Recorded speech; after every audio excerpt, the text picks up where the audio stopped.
The At the outset, let me thank the Institute for having arranged this seminar on RERA. It is a very important topic as far as our profession is concerned. A vertical that all of us should look at as a part of our practice.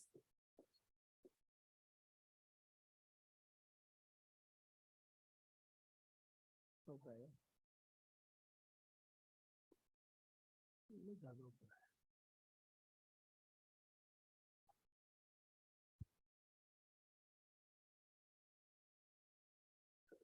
So friends, the topic given to me is about the promoters.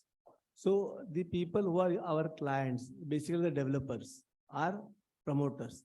So what basically is this act and why it has come into force?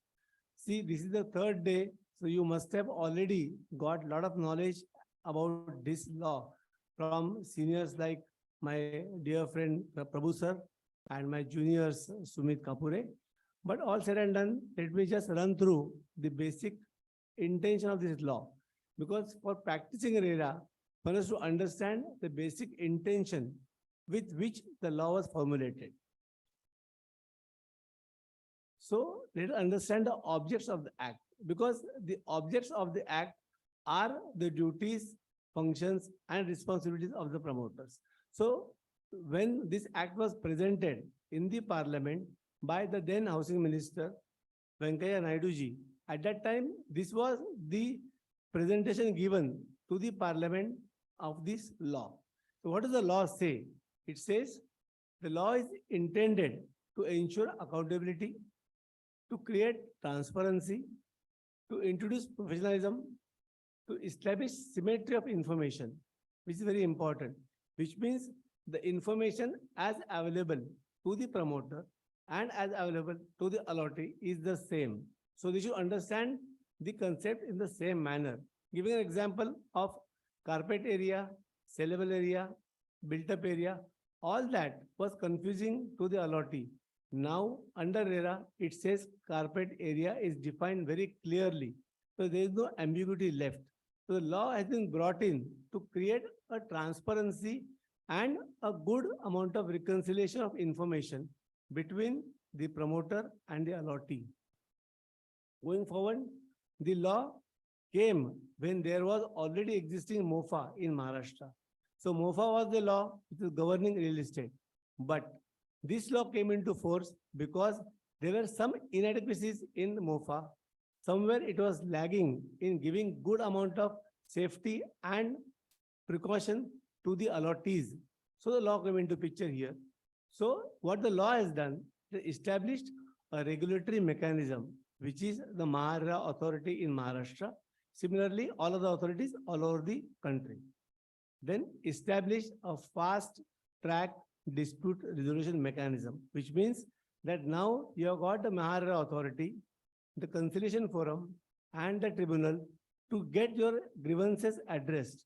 So the law has made the regulations and also created a mechanism by which you can get your issues addressed by a competent authority. So all in all, in case you want to practice RERA, these are the things that should be kept at the back of your mind. And any action you are doing, if it is falling in line with the objects of the act, then you are on safe grounds.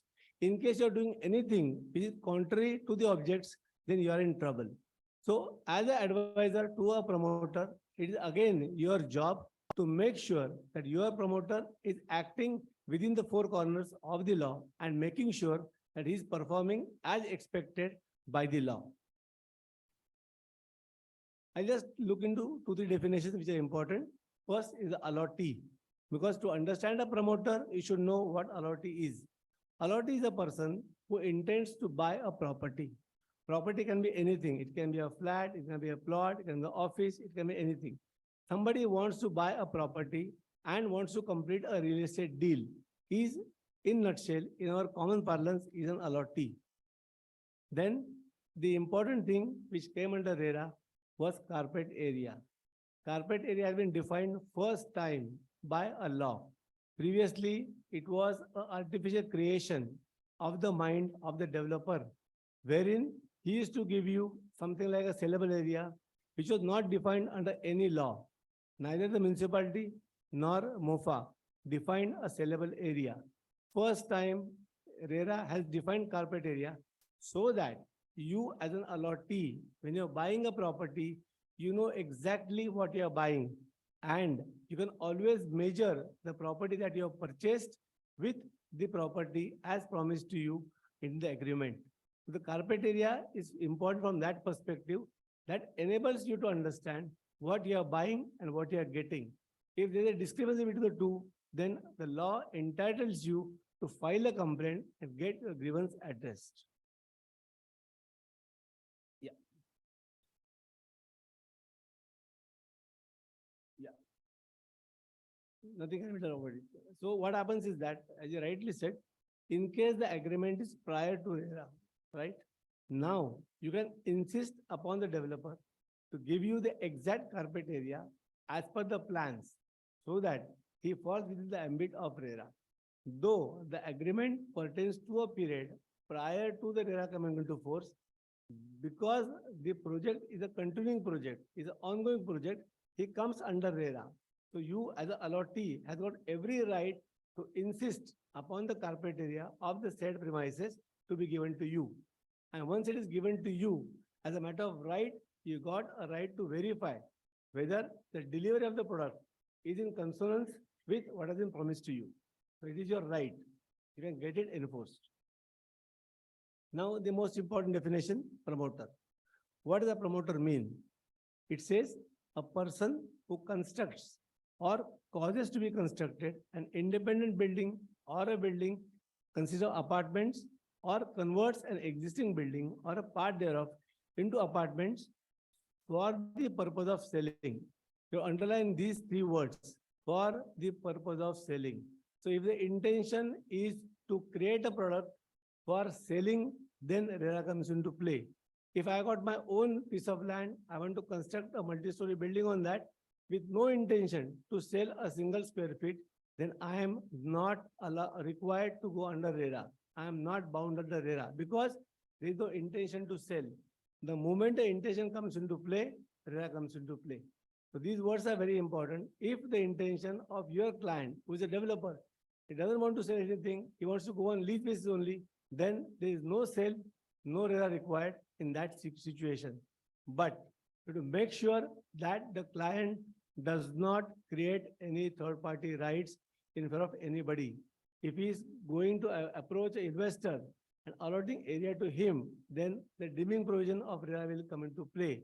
Because even an investor having a right to sell a product also becomes a promoter. Going forward, this was the scheme wherein you are constructing a building. Second category is somebody who is developing a plot scheme. So it says a person who develops land into a project, whether or not the person also constructs structures on that, which means that if I'm doing a project on my piece of land, I'm converting the land into a layout, getting a few plots done over there, and there is no intention to construct any bungalow. Still, because I am creating a third-party interest by way of sale of the property, RERA comes into play. So whether the plot scheme is with construction or without construction, it means the same. So you are deemed to be a promoter. It applies to you, that has been taken care of the registration, by somebody else. Yeah. See, basically, if you see this provision in both the cases, in the first para as well as second para, the intention for the purpose of selling has been defined. So if there is no purpose of selling, there is no RERA. It comes into play only when the purpose of selling comes into play. Then, as usual, all the development authorities, whether it is MADA, whether it is CIDCO, NAINA, all the authorities who construct buildings or properties for the benefit of masses, that also is covered under promoter. Same way, apex body, like HUDCO you have got, they were constructing flats or apartments for people at large under mass housing scheme. All those also come into play under RERA. Now, here the explanation is very important. Read the explanation very carefully.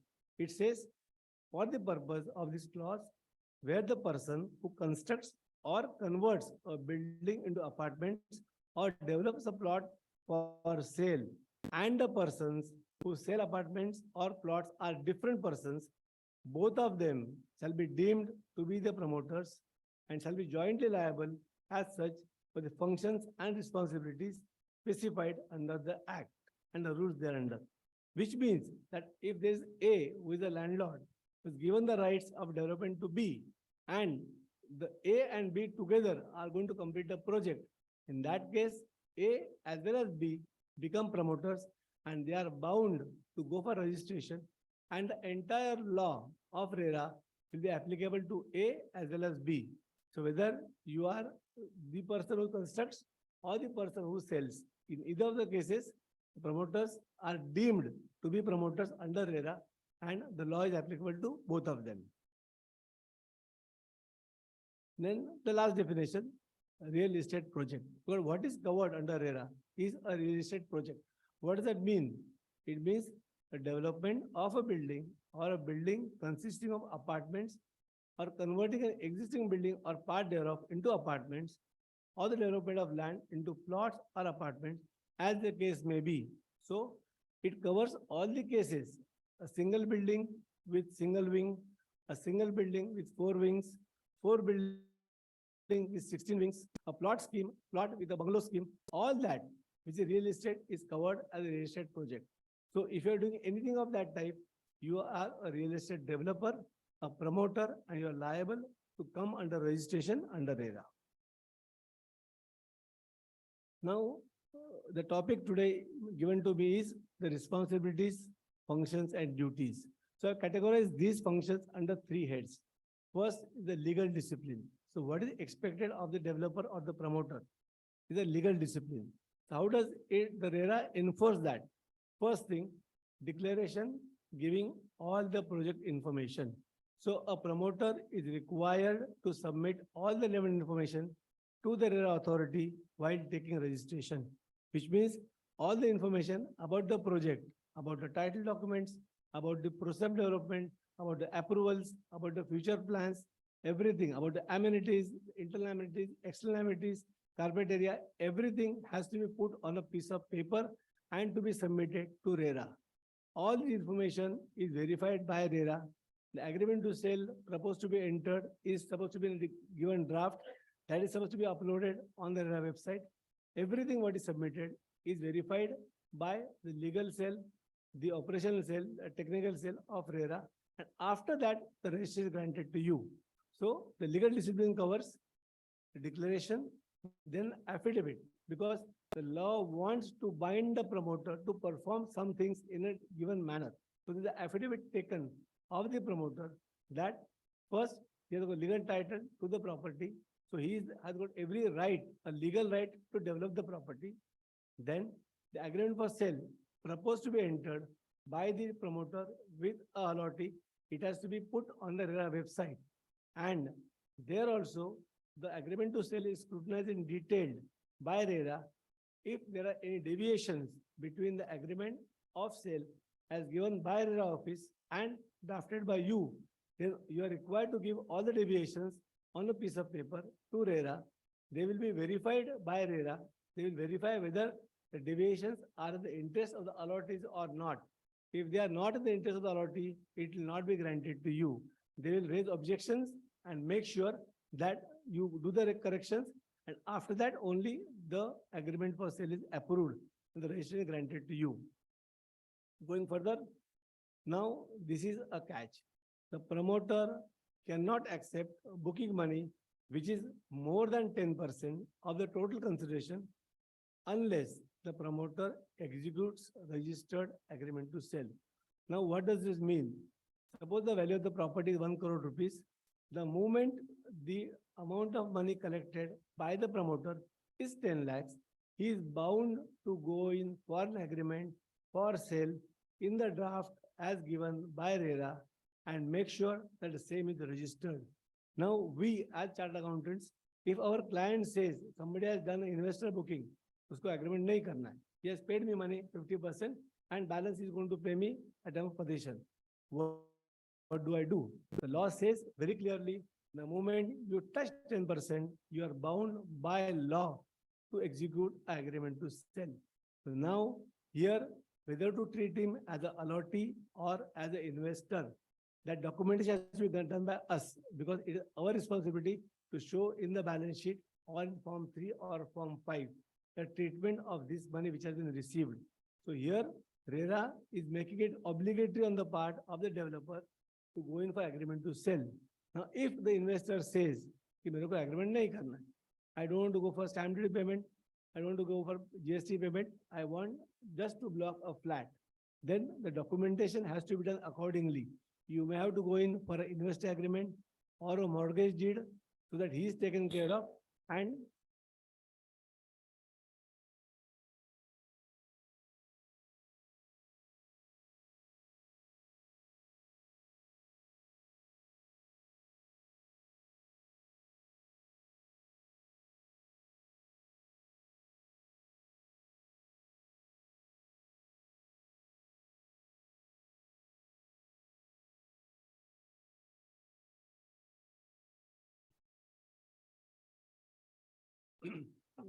going back, if the investor says, I'm ready to pay you money, but I don't want to go for agreement for sale. And you as a chartered accountant are seeing that there is a money coming from somebody, there is a flat allotted to that person. So you have to make sure that the relevant documents are prepared in your own interest. So you have to impress upon the client that you have to go in for a mortgage deed when the flat is allotted to him and you are not going to pay GST nor going for the agreement to sell. This is a way out that you have to think about. Otherwise, you will be contravening the provisions of RERA and you can be liable to make penalty payments to the government. Going further, now the financial discipline. We talked about the legal discipline, the financial discipline. What does RERA expect from the promoter and from you as a chartered accountant representing the promoter? It says promoter cannot accept booking money or cannot sell the flat unless the project is registered with RERA, which means unless the project gets the registration certificate, the promoter is not allowed to touch a single rupee against the project, which means that the old era of booking money being taken on approval basis or pre-launching booking, that is all gone. Your promoter cannot touch money unless he gets the RERA registration. It is obligatory on the part of every promoter doing a real estate project to make sure that he has got a registration in his hand, and only after that is allowed to go for sale or collection of any money or even marketing of a project, which means that in case you are applied for registration in the month of Jan 2023, you are expecting the registration somewhere in March 2023, but it is still not being granted to you. So you are not allowed to even do marketing. You cannot do soft launching. You cannot advertise. You cannot issue brochures. If that is found on record, then RERA can come into play and you can be put in difficulties. Yeah.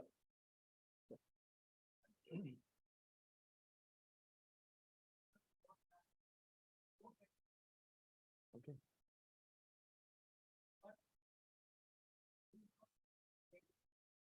Who? Promoter, investor. Okay.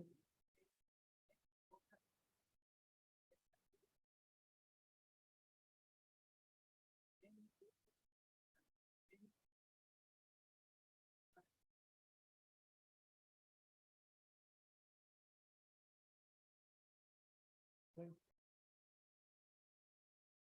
Stamp duty. Yeah. No question about it. Come.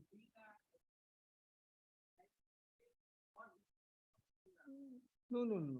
That will not come into play here. It is very simple. You paid the money to the promoter. It is your job as a allottee to go for registration. Period. Always the stamp duty is borne by the allottee and never by the builder, unless the builder is so kind and generous that he will to take it on his shoulders. Otherwise, it is the duty and liability of the allottee. So no questions about it. Time the value is 1 crore. Had you gone for registration, you would have paid 5% or 6% on 1 crore rupees. Now, when you go for registration, 6 months down the line, value has gone up 1.5 crores. So the authority is going to say you have to pay on the basis of 1.5 crore rupees. That is RR value. You can't help it. You can't avoid it. तो promoter बोला है तो promoter करेगा फिर, पर promoter ने बोला है इसके लिए कुछ तो डॉक्यूमेंट होना चाहिए. How will you do that? आप बोल रहे हो कि प्रमोटर करने वाला है, but whether ultimately will do it, there is a document to support that. That is important, no?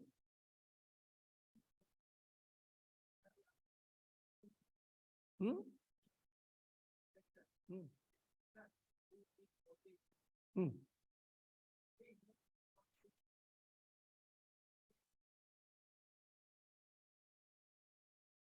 Hmm.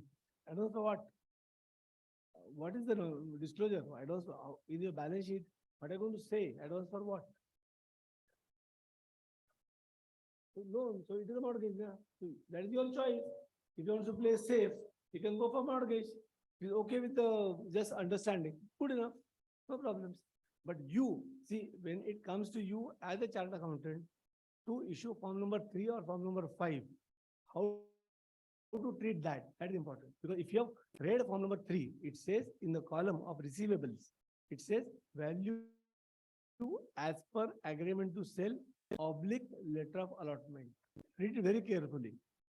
It is value as per agreement to sell oblique letter of allotment, which means that in this case, what you are referring to is a letter of allotment issued on record, which you find as a chartered accountant, then you are liable to take that money in the sales column.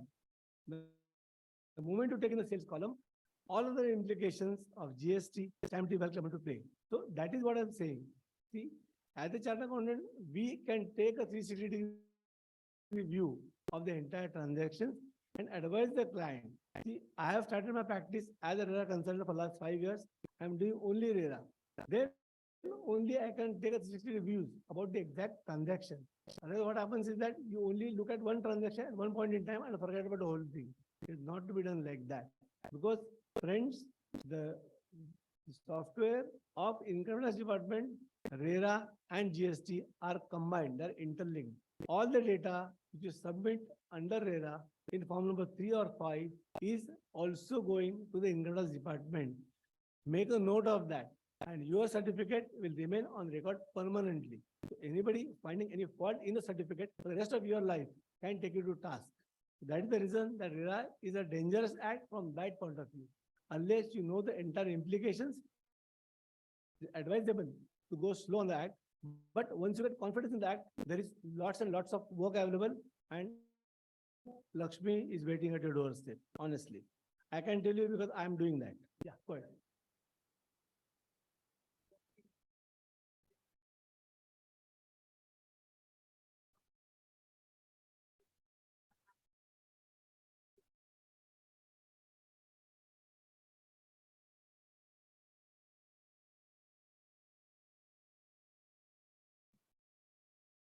Sir आप दो जगह मार खाओगे. एक, the valuation of ready reckoner will go up in the 3 years time. You will able to be more stamp duty. One. Secondly, you are only a loan creditor. Your entitlement to get the flat is subject to the promoter covered with you. Your stakes become very low. You only remain as a lender, not as a allottee. The entire protection under RERA is not granted to you. Understand that. So you have to weigh the pros and cons. If you go only in one side, that you come into more difficulties because entire protection under RERA will be gone. You can do that. That is called not an issue. But see, the protection given by RERA is a protection for the allottee. So if you only circumvent that, you'll be put to difficulties. I'll give a classic example, what we are fighting it out.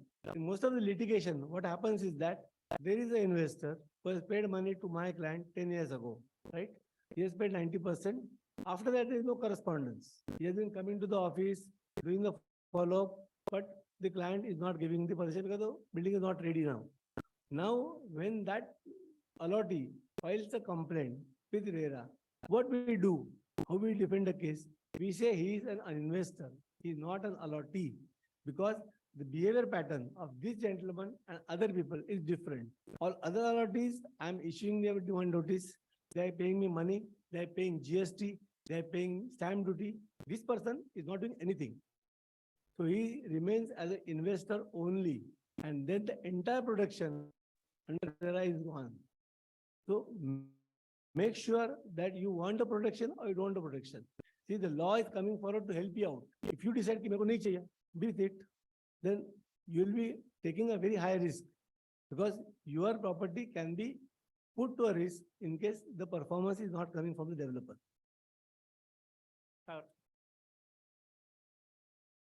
Yep.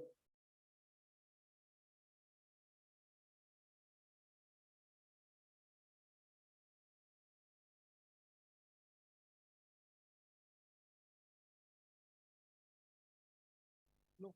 See, I'll tell you, there are two things. One is the entitlement as an existing member for which he is not paying anything.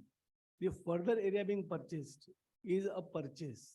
Why it is being purchased? Because now the member wants to take the protection of RERA and to want to become an allottee.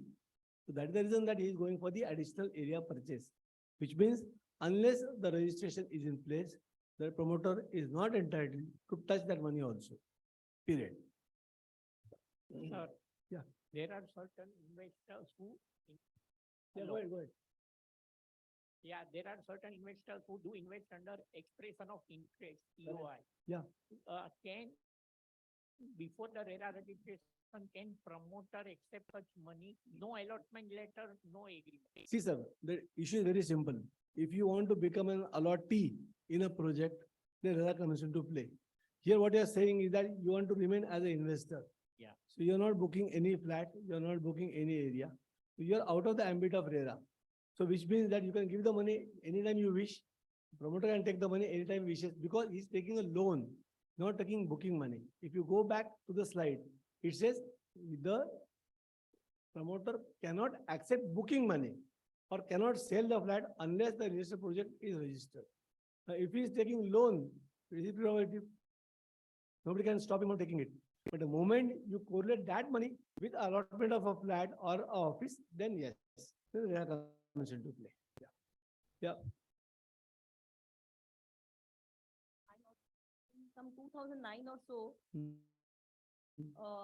one builder has taken the booking. My client had taken the flat there. They did not issue the allotment letter, but they have sent only the demand letter.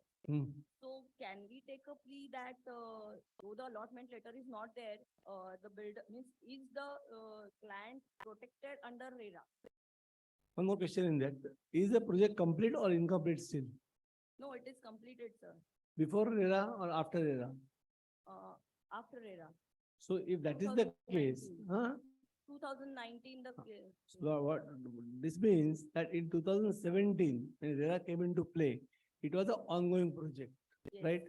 So he is required to go for registration of the project in 2017, right? Okay. So you become an allottee by virtue of the registration. So the entire law is for you and your protection, which means that you can enforce the agreement to sell on that particular day, which you have not done, unfortunately.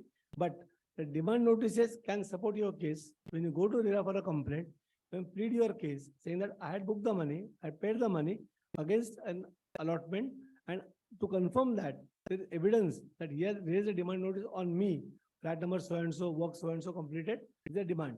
That can strengthen your case and you can easily win the case. Not a problem at all. Thank you, sir.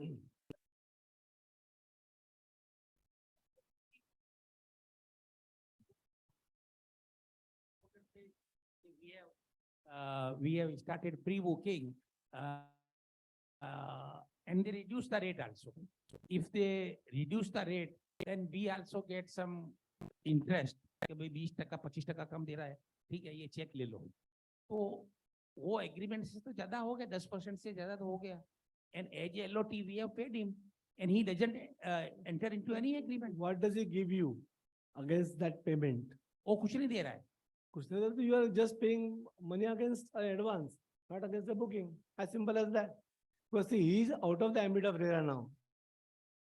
I think the gentleman asked the same question. In case somebody is paying you money as a loan or as advance, nothing to do with the documentation of an allotment. It is out of the purview of RERA. What you're talking pre-booking is gone. There's no pre-booking now. Pre-booking is only privately being done. It cannot be done openly because RERA prevents you from marketing or selling or receiving a single rupee before you go for registration. Agree, Period. sir. This has been the law, and the law is enforced very forcefully by RERA. It means promoter are getting the money, but they do not give any written commitment. Yes, absolutely. He cannot give. He cannot give. Yeah. Moving further, 70% booking money received from all the allottees need to be deposited in a RERA bank account. Now, this is the most important provision of RERA.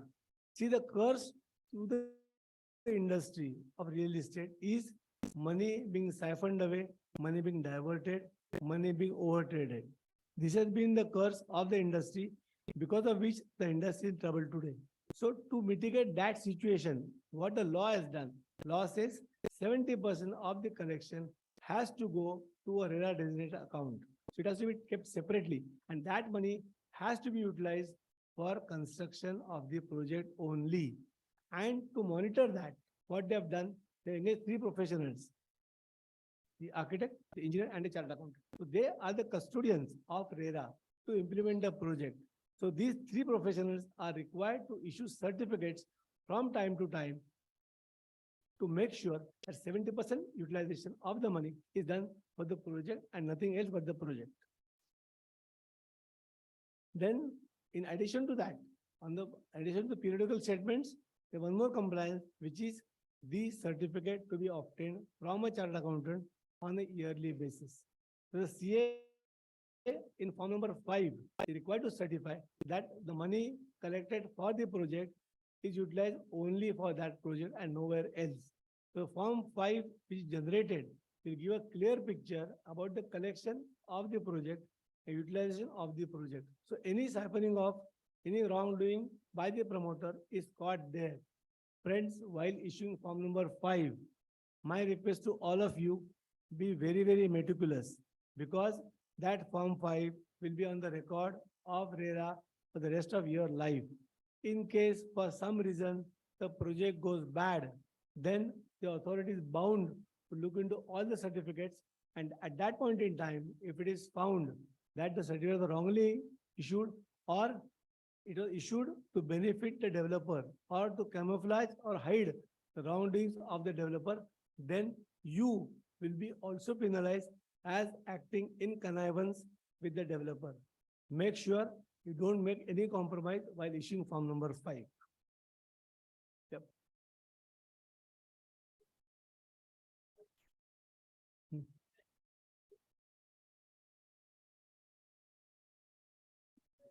70% only.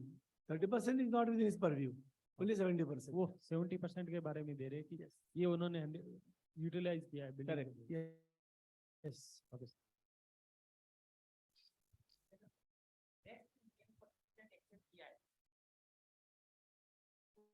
उसको registration कराने की जरूरत नहीं है, और वो RERA में भी नहीं आएगा, और कोई आएगा ना, क्यों नहीं आएगा? आएगा ना, रजिस्ट्रेशन करना पड़ेगा उसको ना, प्रोजेक्ट का 10% किधर लिया sir?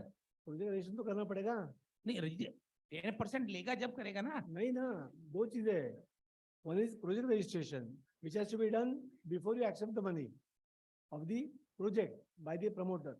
Second is that the moment you touch 10%, then the promoter and the purchaser, they have to go for registration of the document of agreement to sell. Two different things. Don't confuse the two things.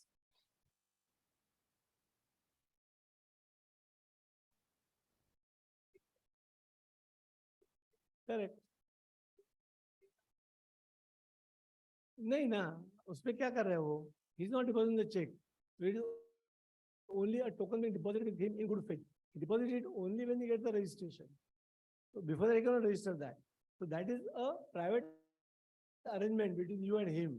That I want to book a flat, I'm ready to pay you money. Registration आया नहीं है, ठीक है, we'll wait. So you are waiting for the registration to come. He cannot touch the money. So I'll tell you what happens.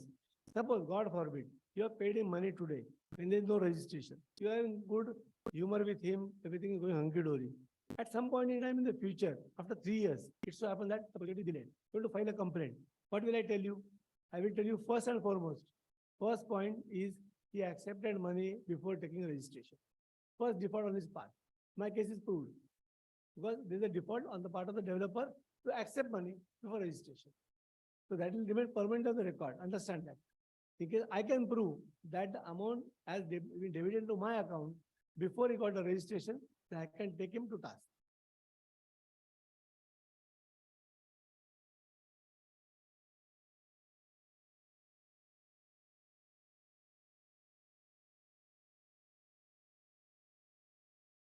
बिल्कुल नहीं. This happened with Godrej, with Piramal, same thing. That before registration, they issued the advertisements. It was not allowed under law. They penalized heavily. So that is not at all allowed. No questions about it. You cannot do that. Yeah. So this, Yeah, sorry. so the booking amount, that has to be deposited into designated account or a regular account?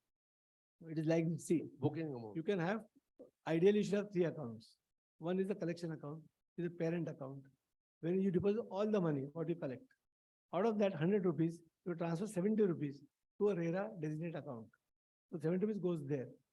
30 rupees is at your discretion. You can transfer to some other account or you can keep in the same account. That choice remains with you. Account being monitored by RERA is a 70% account.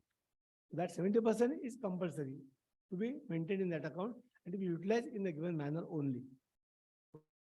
When is supposed to transfer 70% to designated account? Yeah. When is supposed to transfer? Immediately, the moment 100 comes to transfer 70 If it rupees. doesn't transfer, the penalties are there. Naturally, yes. Okay.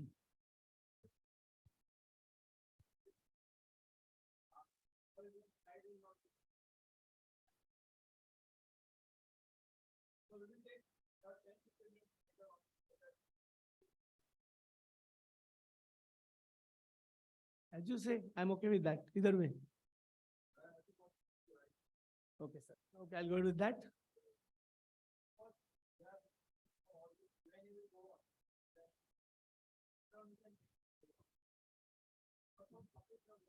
Okay, go ahead. Yep. So now we have seen the legal discipline, then the financial discipline, and now the performance discipline. So what is the obligation to perform? It is laid down by the law. The law says the promoter, while applying for registration, should indicate the date of completion. So he is voluntarily making a statement for the benefit of all the allottees that my project will get completed by so and so date.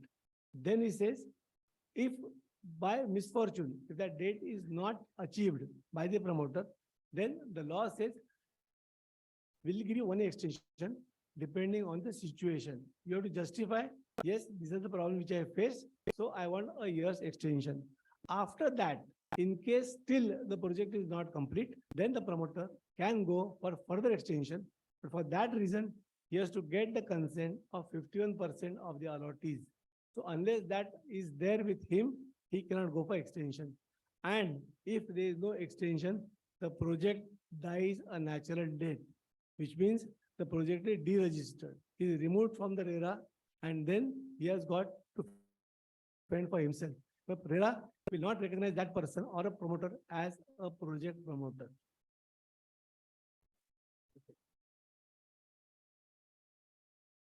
Okay, now we'll go section wise.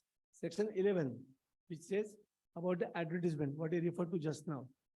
Advertisement in the parlance of RERA is anything which is being done by a promoter to sell his product. It can be messages, it can be print media, it can be television media, it can be private circulation, it can be a brochure. Anything which is trying to make effective sell to an allottee by the promoter is termed as advertisement. Now, why this has been defined, we go to the next slide. It says that in case the promoter issues advertisement which is giving wrong information, erratic information, or is in the process of cheating somebody, then in that case, the allottee has got every right to cancel the flat and claim compensation as well as the refund of the money paid along with interest. So here, RERA comes into play.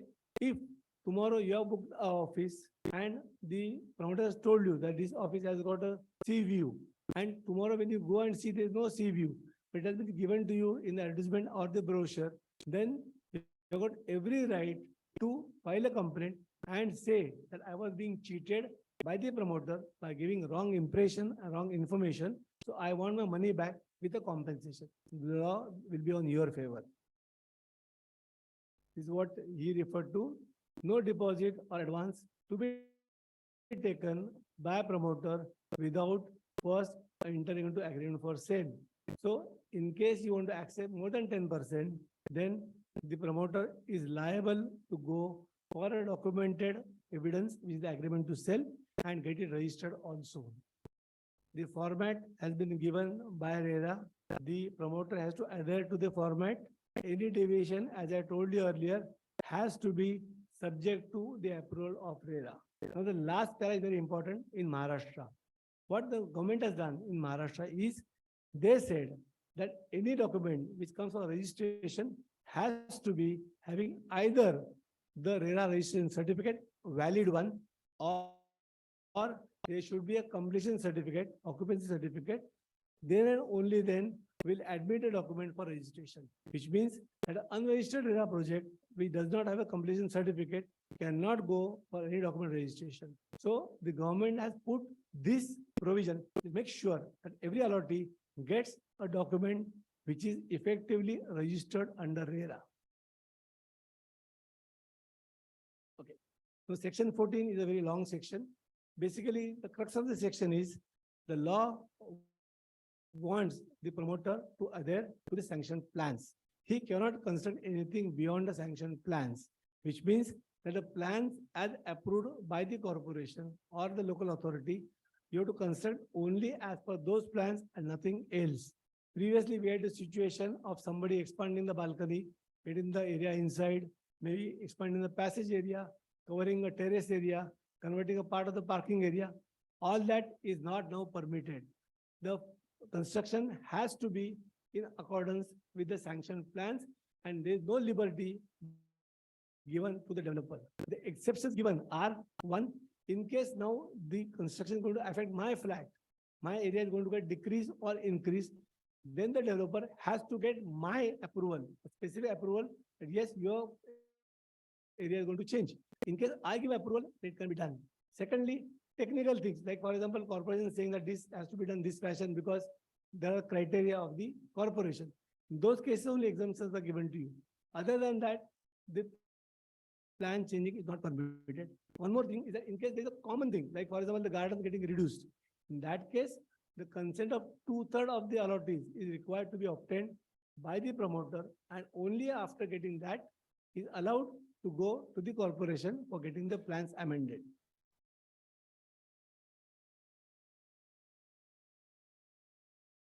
So here there is a catch. If you read the explanation very carefully, it says that in such a situation, they require to get consent of the promoter of the allottees. At that point in time, RERA says will count all the people, the investors, the promoters, their partners, associates, family members as one. So we will not count them separately. So they will say suppose there are 100 flats, 40 are belonging or being purchased by the members of the family or the partners or the associates of the promoter. Then for RERA purposes, when you go for consent, it will be counted as 60 as the allottees, and this 40 will be taken as one. There will be 61 people, of which you require 2/3 of the consent, which means that all those are citing the promoters will be counted as one person. Okay. Okay. Then section 14, defect liability. What does this mean? Previously, we had a situation that the promoter just walked out of the project. Lift पूरा ही नहीं किया, water terrace का watering किया ही नहीं है, parking बनाया नहीं है. All that is history now. Under the law, the promoter is required to complete the project and is made liable for a period of 5 years for the defect liability, which means tomorrow if the slab falls down, then you can catch hold of the promoter and make sure he does the repairing work immediately.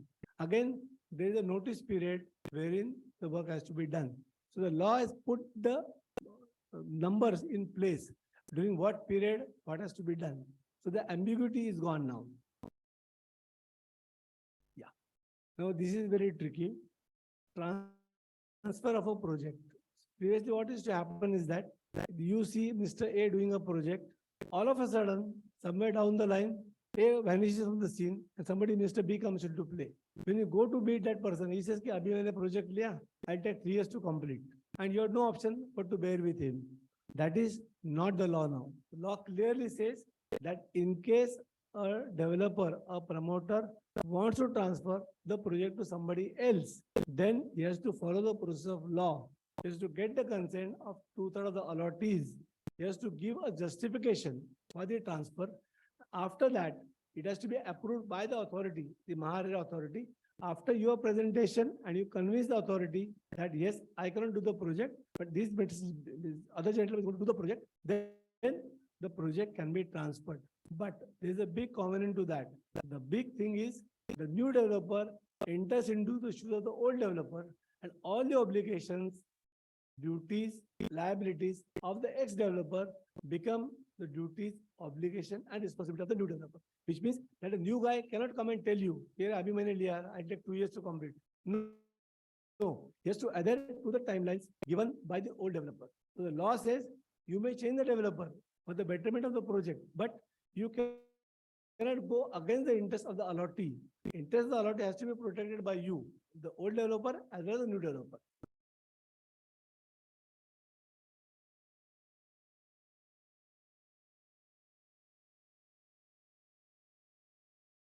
Insurance of a project is not being enforced so far by the authority. Insurance still is not being made obligatory.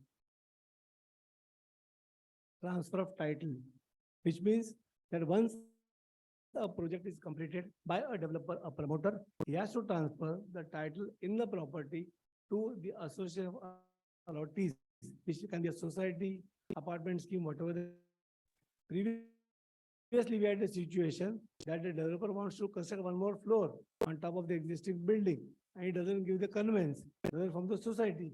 All that is history now. The law says to form the society, to get the conveyance done, transfer the title to the association or the society, so that they will be getting the benefit in the future. So restriction of the benefit, which was the previous norm by the promoter, is gone now. The promoter has to make sure that a society is formed, a conveyance is done, and OC obtained. All three he has to do that too within a given time frame. So the liberty of the developer, which was taken beyond the law, is now gone. RERA can issue notices to developers suo moto, or in case you are an allottee, you have got every right to file a complaint to RERA and make sure that these obligations are performed by the promoter. So same thing, OC or CC has to be obtained. He has to make sure that the project is smoothly transferred from himself to the association and is taken over by the association for the future.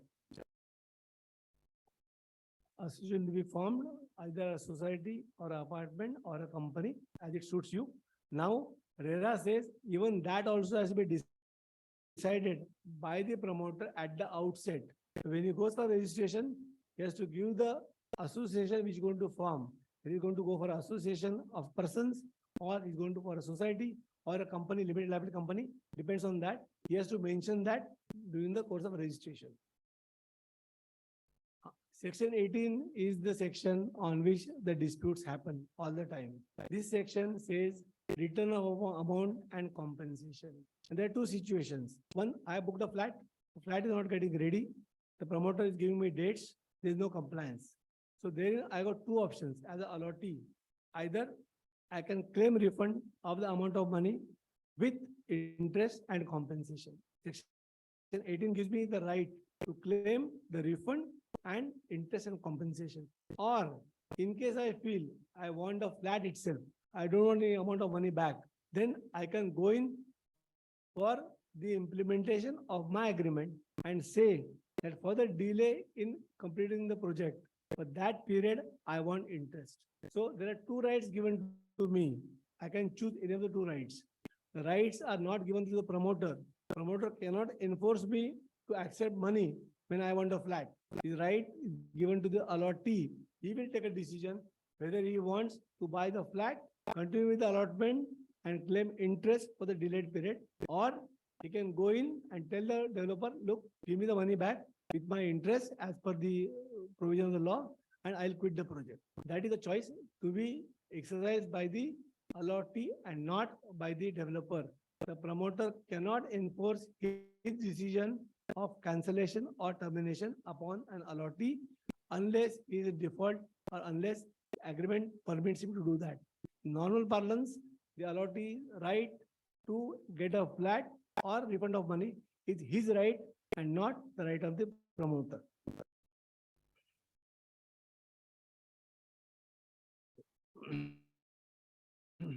Now, the most important provision under RERA is that there is a dispute redressal system. So what the law has done, you don't have to go to the civil court. There is a specific court assigned for this job only.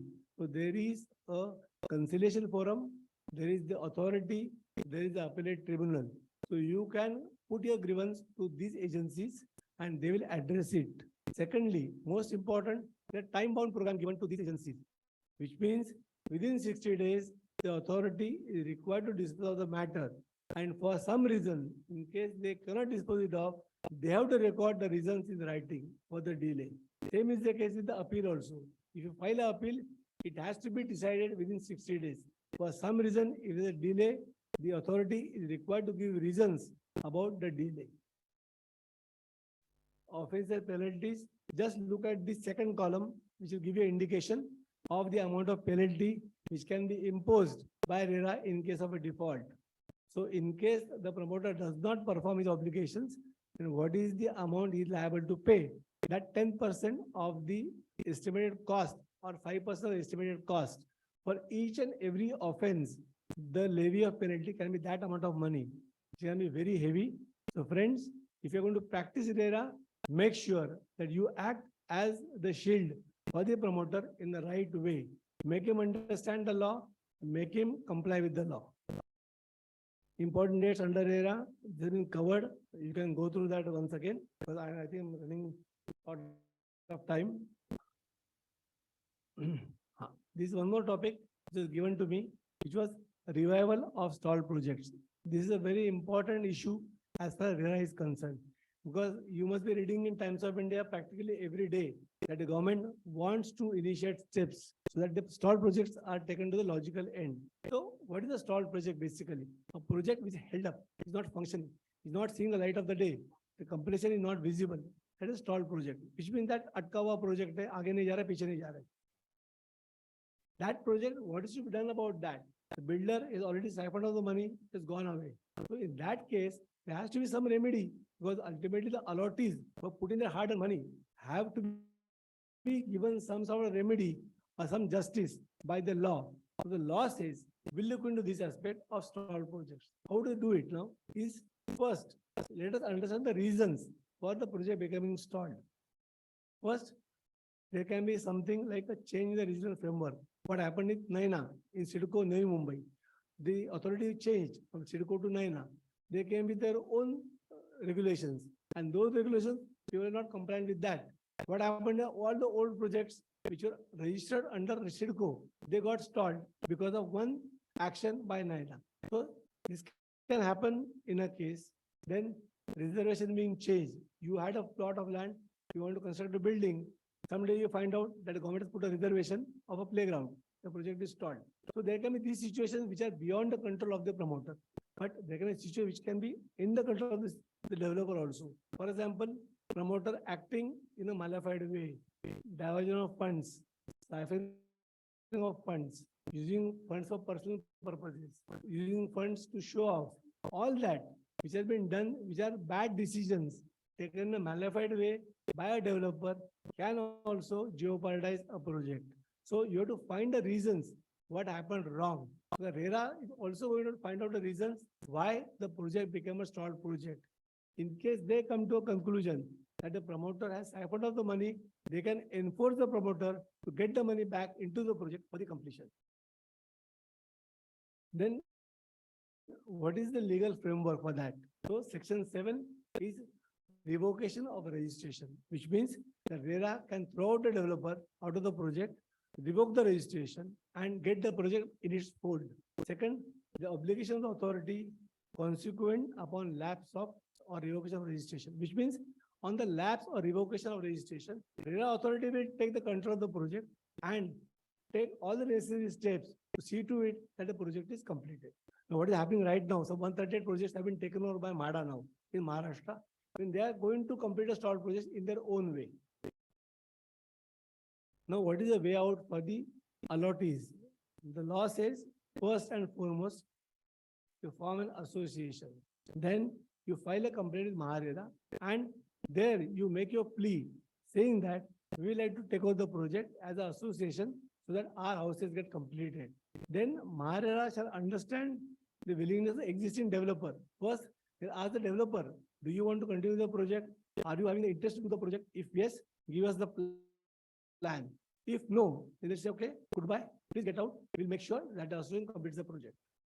So in case of failure of the developer to complete the project, then RERA shall hear out the association allottees to understand their willingness. First option given to the allottees, then they can give another developer or RERA can give them another developer. So that developer comes into play and completes the project. So there are two options getting created. One, the association allottees themselves coming forward, putting money and complete the project. Or second case is that RERA giving another developer to complete the project. But to make sure the stalled project comes into reality and becomes a completed project. Now we have got one success story here, which happened, which was DSK Sandapuli. In this case, the project was almost nearing completion. DSK had his own problems. DS Kulkarni, he was behind the bars. And at that point in time, Hiranandani, Mr. Deshpande of Consumer Forum, and Tata Capital, they came forward. They said, we'll do the project. They collected all the allottees, formed the association, and then got the contribution from the allottees. Some loan was given by Tata. With that money, the project got completed. Then they sold the remaining unsold flats and gave the money back to Tata. It was done in a very nice fashion and with the common interest of all the allottees. This is an example that you have to study because this is the way the project which is stalled can be brought to the conclusion of a completed project. The legal recourse, as I told you, and the various laws. You got the RERA Act, Indian Contract Act, Basic Relief Act, Arbitration Act, IPC, CPC, Insolvency, IBC Code, and the Consumer Protection Act. These are the laws which enable an allottee to get justice from various forums. Which forum to go is the call that the allottee is required to take. But in my opinion, if you ask me, RERA is a simple bet, very easy way. There, the allottee can present himself without having the services of a professional if he doesn't want to spend money. Otherwise, he can go to a chartered accountant or an advocate and fight a litigation and get his issues addressed in a very time-bound manner. Thank you so much for the patient hearing. Any questions? Yeah.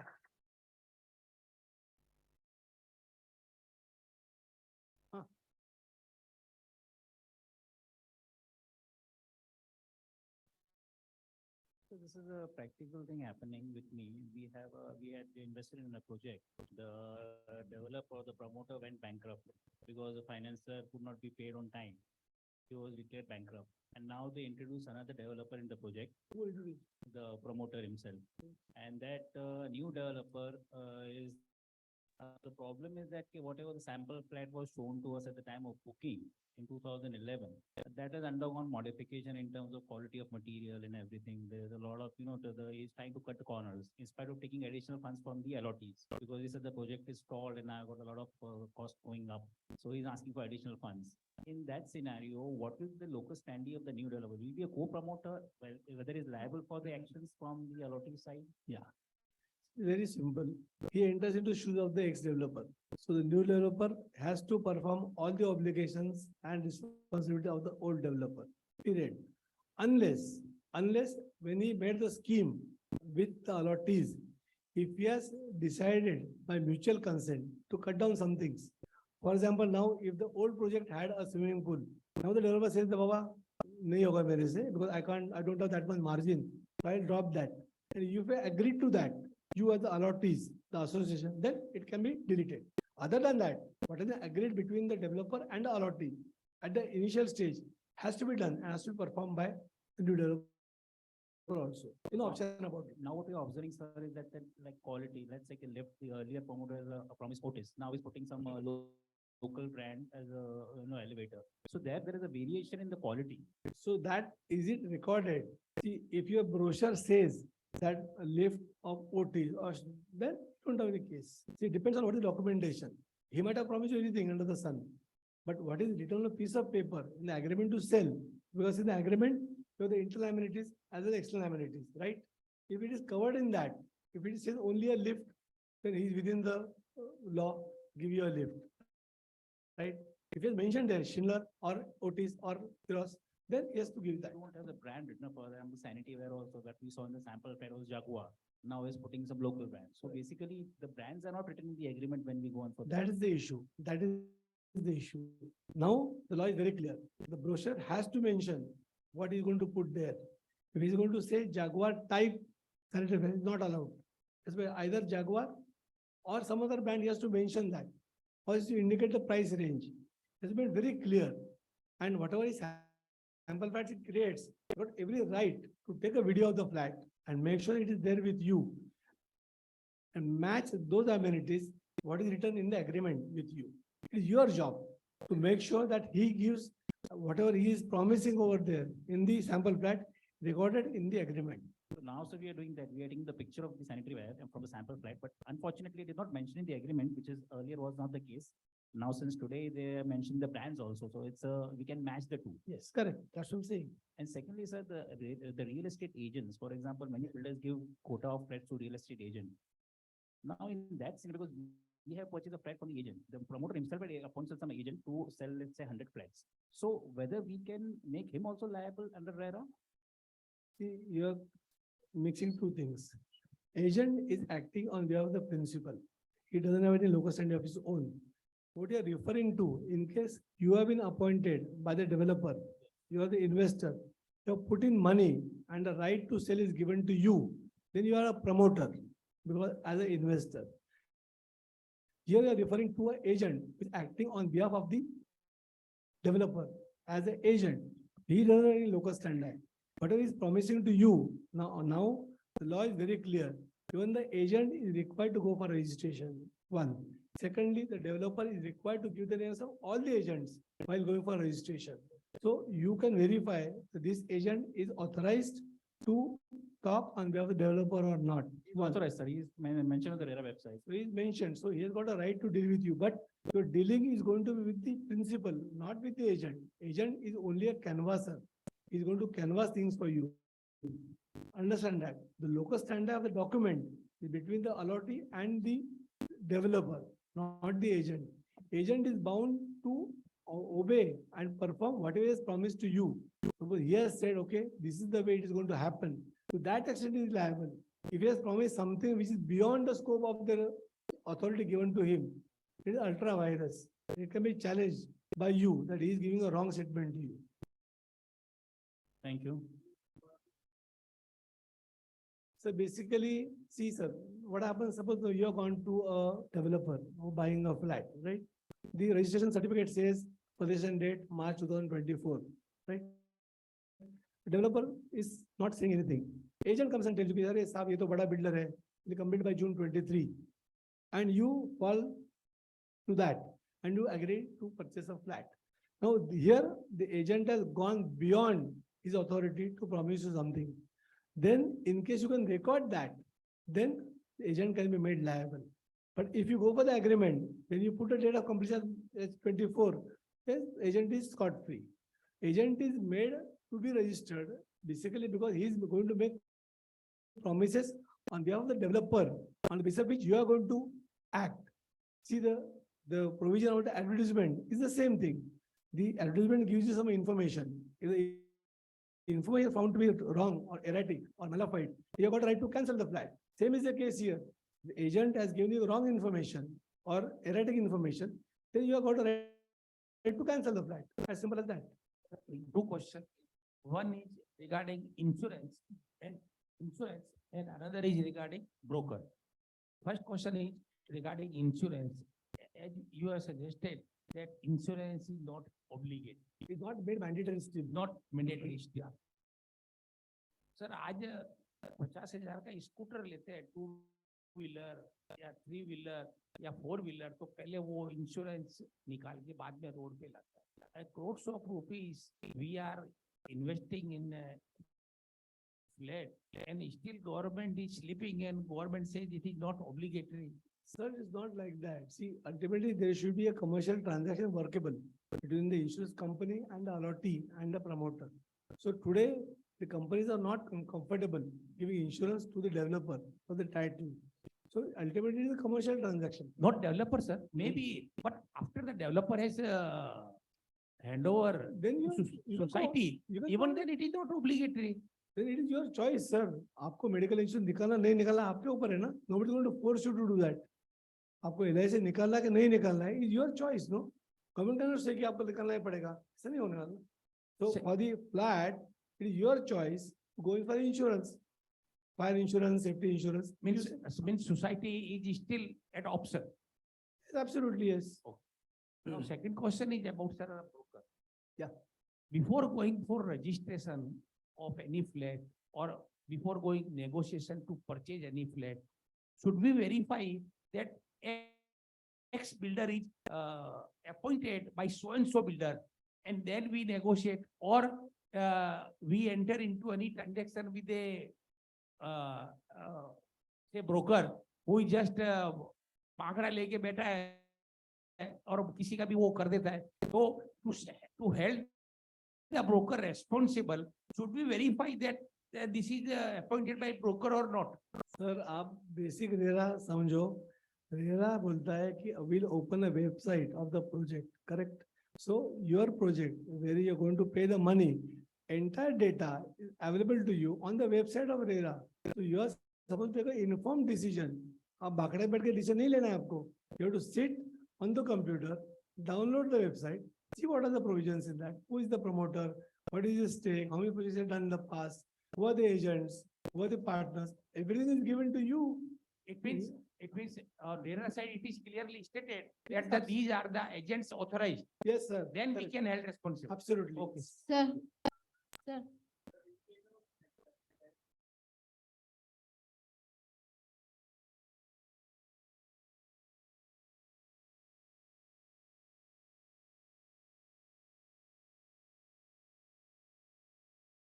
Only नए लोग.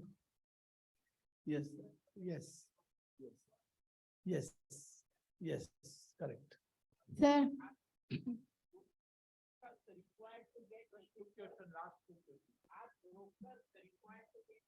100% yes, sir. Yes. excuse me, sir. हाँ, sir, अगर plan के हिसाब से builder ने कुछ changes कर लिए, फॉर एग्जांपल कि स्विमिंग पूल उसमें ऐड करना था बट उन्होंने स्विमिंग पूल नहीं बनाया है, तो उसमें बीइंग अ चार्टर्ड अकाउंटेंट हमारी क्या लायबिलिटी है, हमें कुछ किधर मेंशन करना है कि नहीं? Your liability limited to the financial statements. Okay Using the funds collected, funds utilized. That's what you are supposed to say. Okay Amenities दिया है नहीं दिया, between the developer and the allottee is not our concern at all. Okay Then he'll become allottee. Yes, yes. Last question.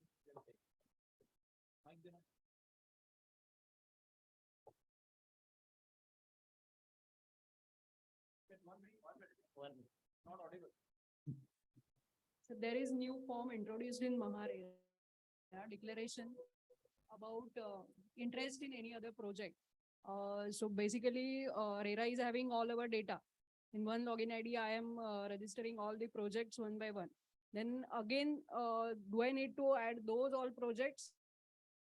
Or only ongoing projects we need to add under that? You And have what to is add the every- relevance? No, you have to add everything. See, basically, it is for the allottee to understand the status of the developer, how much he has done in the past, how did he perform, whether he could perform in time or not, whether the developer is good or bad.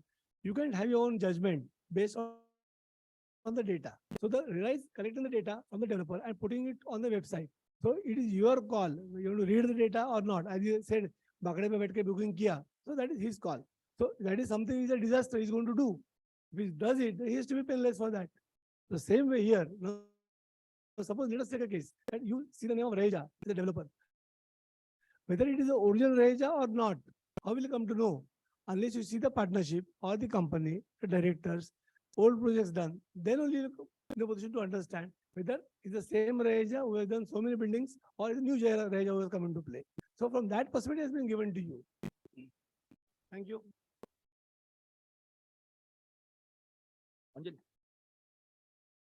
So now coming to the part of vote of thanks, I think so sir has answered all the queries. Still, if anyone left, can take him in off the record.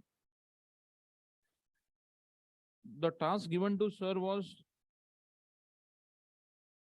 functions, duties and obligations of promoters, revival of stalled projects.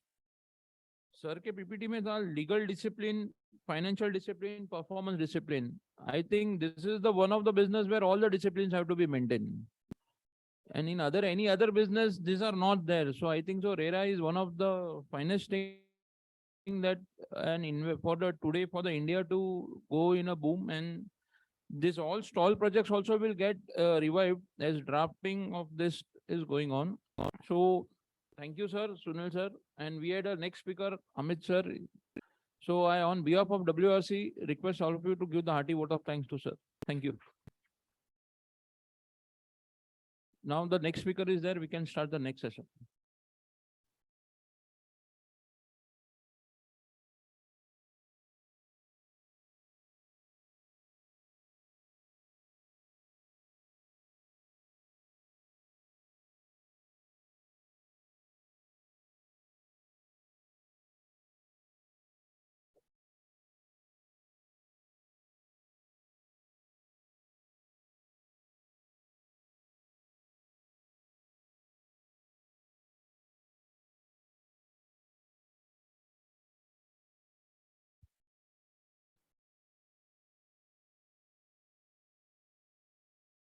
Our next session speaker, Amit Mohare, is already on desk.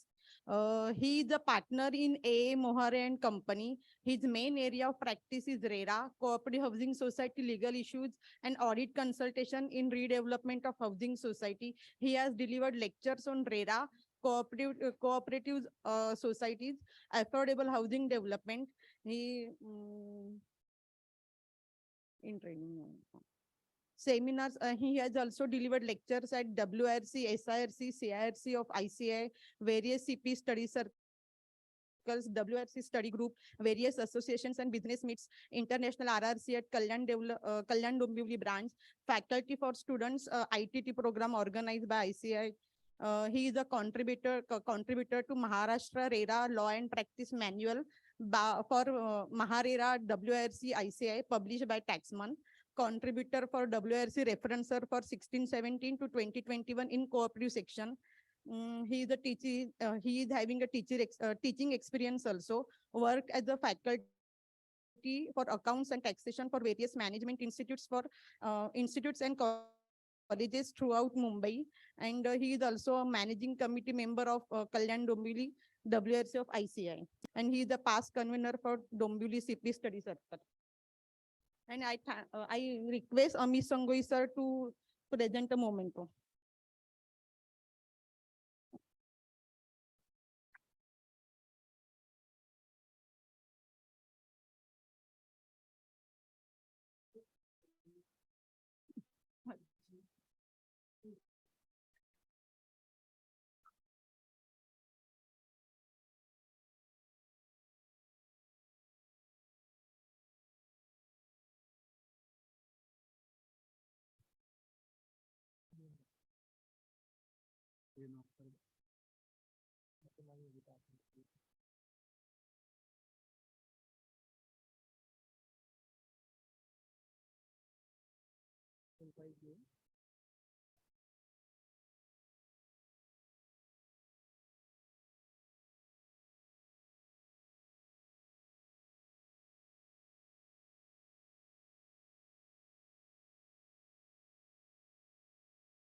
Hello, good evening all.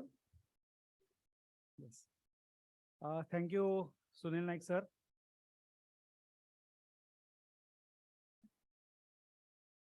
Okay, we will straight away start with the topic for today's discussion. Many of you, I think, are new in this RERA practice because I was here for quite some time and I was hearing the questions. And from the questions, I can come to know, okay, many of you are new in this RERA practice. So, but I think form number 3 was discussed twice in this particular session, no? So your base for form number 5 is already clear. Form number 5 is basically audit form, and this is entirely based on form number 3, which we used to give for certification purpose on quarterly basis. So this is an extension of form number 3. If you know the details and how to issue form number 3, then form number 5 is very easy because as it is form number 5 is very small as compared to form number 3. And when you issue any form number 5, that is an audit form, it is based on information which already you have in form of form number 3. So though you are in the role of RERA auditor, be very sure that form number 3 is issued for the period are in hand, and you also have your own working for form number 3 on yearly basis. At least for a year, you should have working of form number 3 as a RERA auditor, as a your background material or working paper. Okay, because you need to have few points of form number 3 while drafting form number 5. And when we see form number 5, this is an audit, but this is in certificate format. Okay, so this is very important that each and every figure mentioned in form number 5 should be an accurate figure. So here we are not talking about true and fair view. We are talking about certificate. So every figure should be a firm figure. You cannot deviate from that particular figure at any point of time. So you should be very sure about those figures.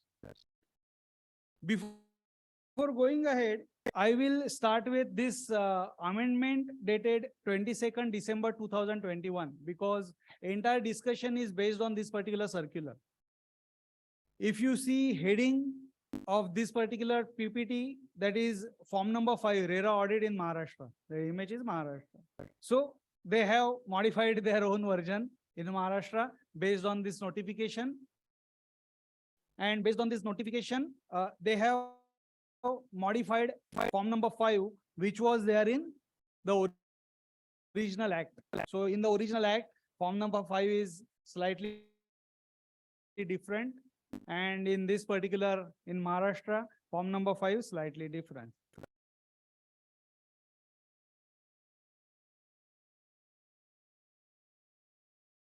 If we go directly, because in this particular circular, there are amendments in form number 1, 2, 2A, 3, 4, and 5. So we will go directly to form number 5. I think Aditya also took this particular circular. Okay. Is this visible? This is as per amendment dated 22nd December 2021. Amendment in forms which are mandatory from this particular date. Now, in past 1 or 2 months, many promoters are receiving notices that you have to complete form number 1, 2, 2A, 3, 4, and 5, whichever are applicable for all the registered real estate projects. Because हुआ ऐसे कि real estate registration तो बहुत सारे promoters ने लिया, लेकिन site updations and forms filling नहीं किया. So many of the promoters received notices for completion of old forms. And in those old forms, in that particular notices itself, they are very categorically, they are indicating and they are writing okay, for period up to this particular date, you need to issue in old format, and after that in new format. Okay, so after this particular date, everything should be in new format.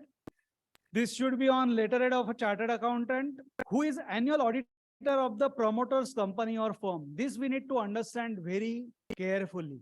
Okay.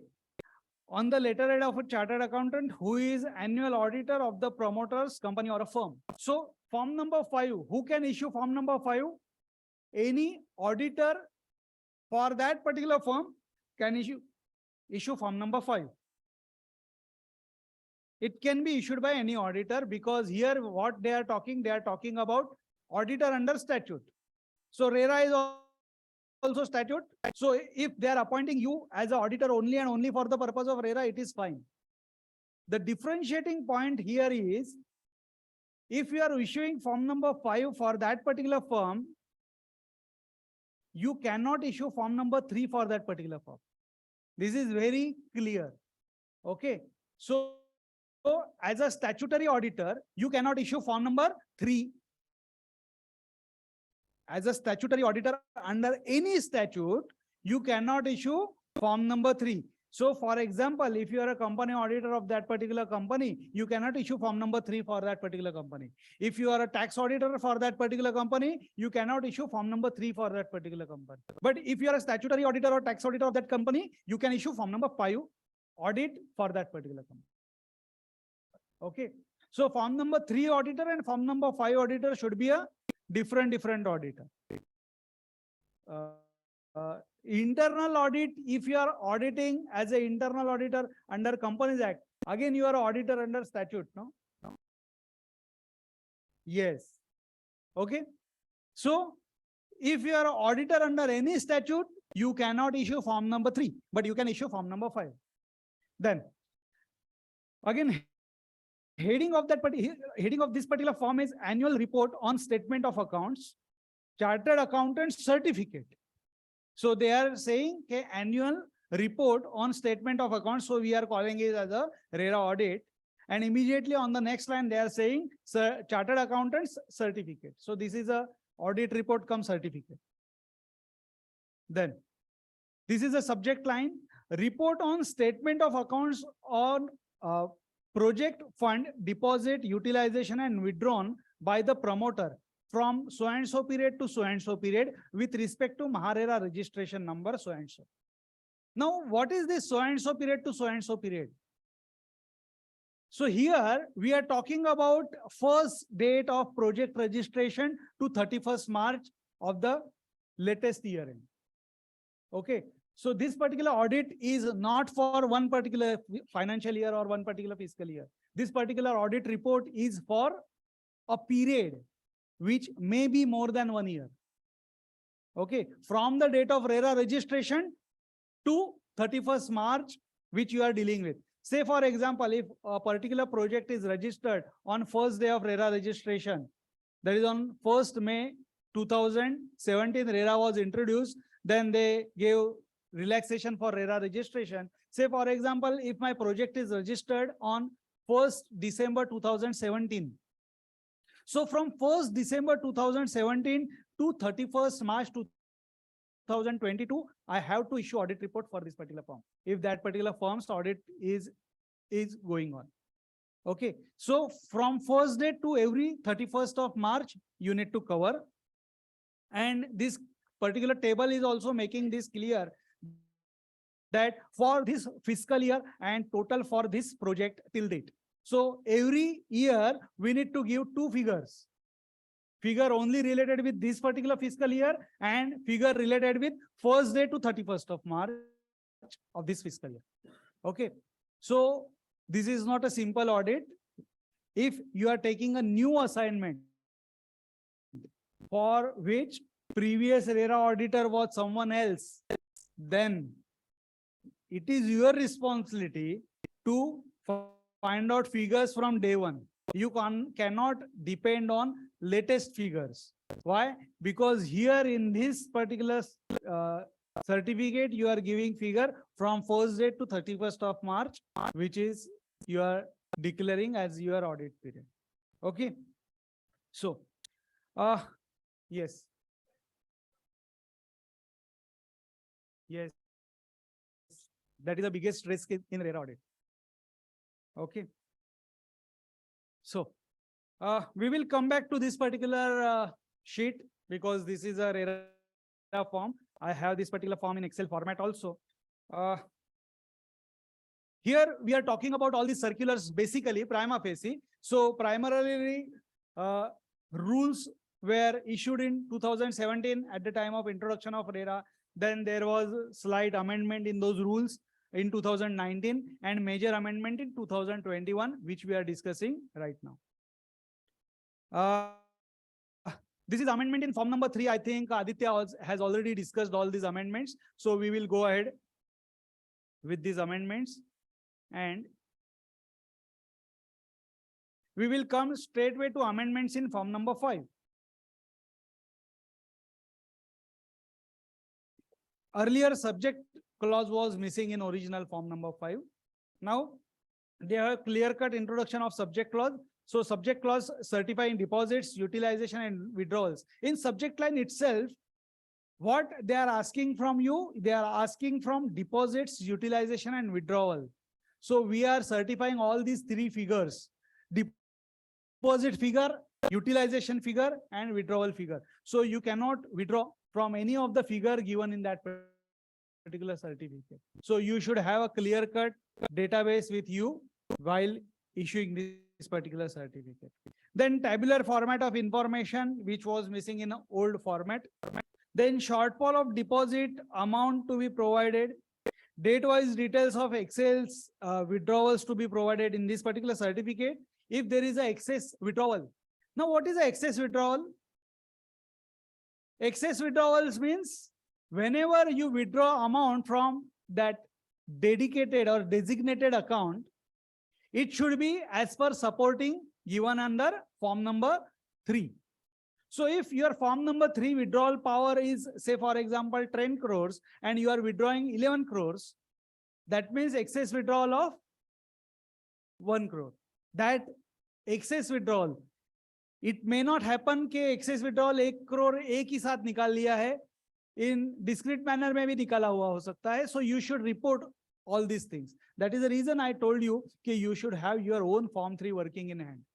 Because you cannot rely on form number 3 working made by some other chartered accountant, because he is going to issue form number 3 final figure. Uska supporting आपके पास नहीं होगा. So naturally you should have your own working for that. Then date-wise details of non-utilization from the project cost to be provided. So non-utilization.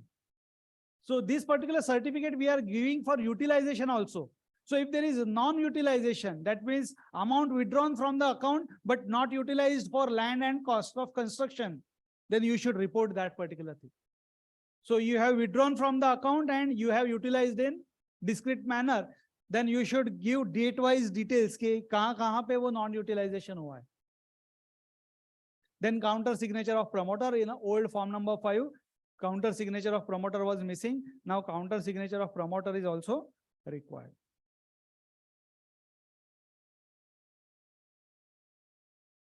Less withdrawal हुआ है तो कोई problem नहीं.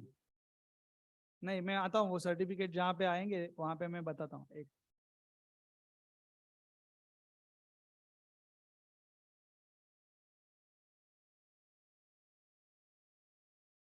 So these are the amendments. If you have issued any form number 5 earlier, then these are the new points which you need to keep in mind.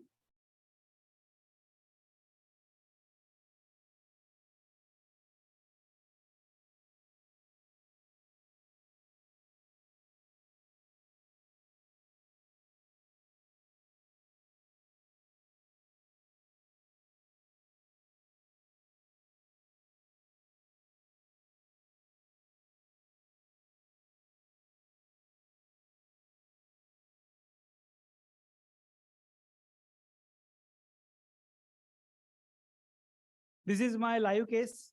So whenever I issue form number 5, what I do? First, I prepare form number 3.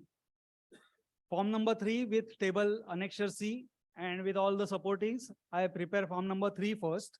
And based on form number 3, I prepare form number 5. So whenever I issue form number 5, I should have entire detail in hand along with form number 3. So, a report on statement of accounts.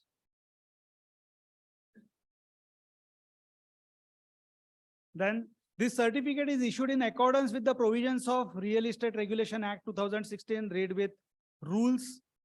We have obtained all necessary information and explanation from the promoter during the closure of our audit, which our opinion are necessary for the purpose of this certificate. So if you want to give any kind of disclosures, disclaimers, this particular information was not provided to us, that type of scope is actually not over here. But still, if you want to give any kind of disclosures, disclaimers, then there is one particular clause at the end, any qualification or observation of chartered accountant. Here you can mention what information you don't have. So whenever you go for RERA audit, what basic information you should have in your hand? Financial information. Of course, you will get all the financial data, tally backup or SAP data, trial balance, books, वो सब मिल जाएगा. इसके addition में बहुत important document होता है. कौन सा? Bank statement in Excel format, वो सब भी आ गया. फाइनेंशियल्स भी आ गया, ऑडिट रिपोर्ट भी आ गया. चलो, फॉर्म 3 भी आ गया. एक बहुत इंपॉर्टेंट नहीं, फॉर्म 1, 2, 3 अभी वो आपको मालूम पड़ गया, वो तो आना ही है. एक बहुत इंपॉर्टेंट डॉक्यूमेंट है बुकिंग चार्ट. कस्टमर का बुकिंग चार्ट. अगर आपने फॉर्म 3 या फिर 5 इशू किया है विदाउट ऑब्टेनिंग कस्टमर का booking chart, then you are at biggest risk. Okay, you should have customers booking chart. And customers booking chart, not only booking chart, you should take index 2 copies also on record. Keep index 2 copies with you, because index 2 copies are indicating what consideration amount you are going to receive from this particular project. What is the GST amount? What is the stamp duty amount? What is the parking amount? Out of this, which stamp duty, GST, parking, which amount you are going to receive, you are not going to receive, you are giving as a scheme. So you should have entire chart in hand. I prepare one particular chart because today's lecture is related with checklist also, no? So I should give all these things to you. So this is a 2 worksheets which I maintain.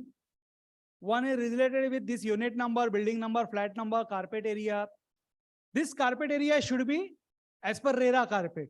So take a certificate from an architect. This area is as per RERA carpet, because they have tendency to change plans. They have tendency to update the plans. So for every change, take a certificate from an architect. Don't depend on his accountant or his manager who is liaising with the architect. Take certificate from the architect. When you are taking certificate from the architect or a certificate from an engineer, please ask for their qualification details also, because it is your responsibility. You are obtaining that form number 1, form number 2. Who is signing that form number 1 and form number 2? Whether they are competent enough to sign those forms, because as a chartered accountant, anyone can check our credentials, but we cannot check credential of an architect or an engineer. So what best way we can do? We can take certificate copy from them and keep on our record, because it is our responsibility. We are issuing form number 3 and form number 5 based on form number 1, 2 and 2A. So take all those things, because you want checklist, no? So these are checklist points. So you should have those points with you. Then total area. Then ready reckoner value if the unit is unsold. This ready reckoner value should be as on date of registration of real estate project. This ready reckoner value should be as on date of registration of real estate project. तो ये जो column है ना, ये column को change नहीं करने का है. ये कॉलम ऐसे ही रहेगा. अगर ये फ्लैट बेचा गया, तो जब भी ये फ्लैट बेचा जाएगा, तभी ये रेडी रेकनर वैल्यू आप निकाल दो, और consideration value. Unit for promoter और land owner. There are units for promoters and landowners. Okay. So we are dealing with promoter. Promoter in the role of real promoter. But do you know, landowner is also, earlier they were calling as a co-promoter, but now they are calling strictly as a promoter.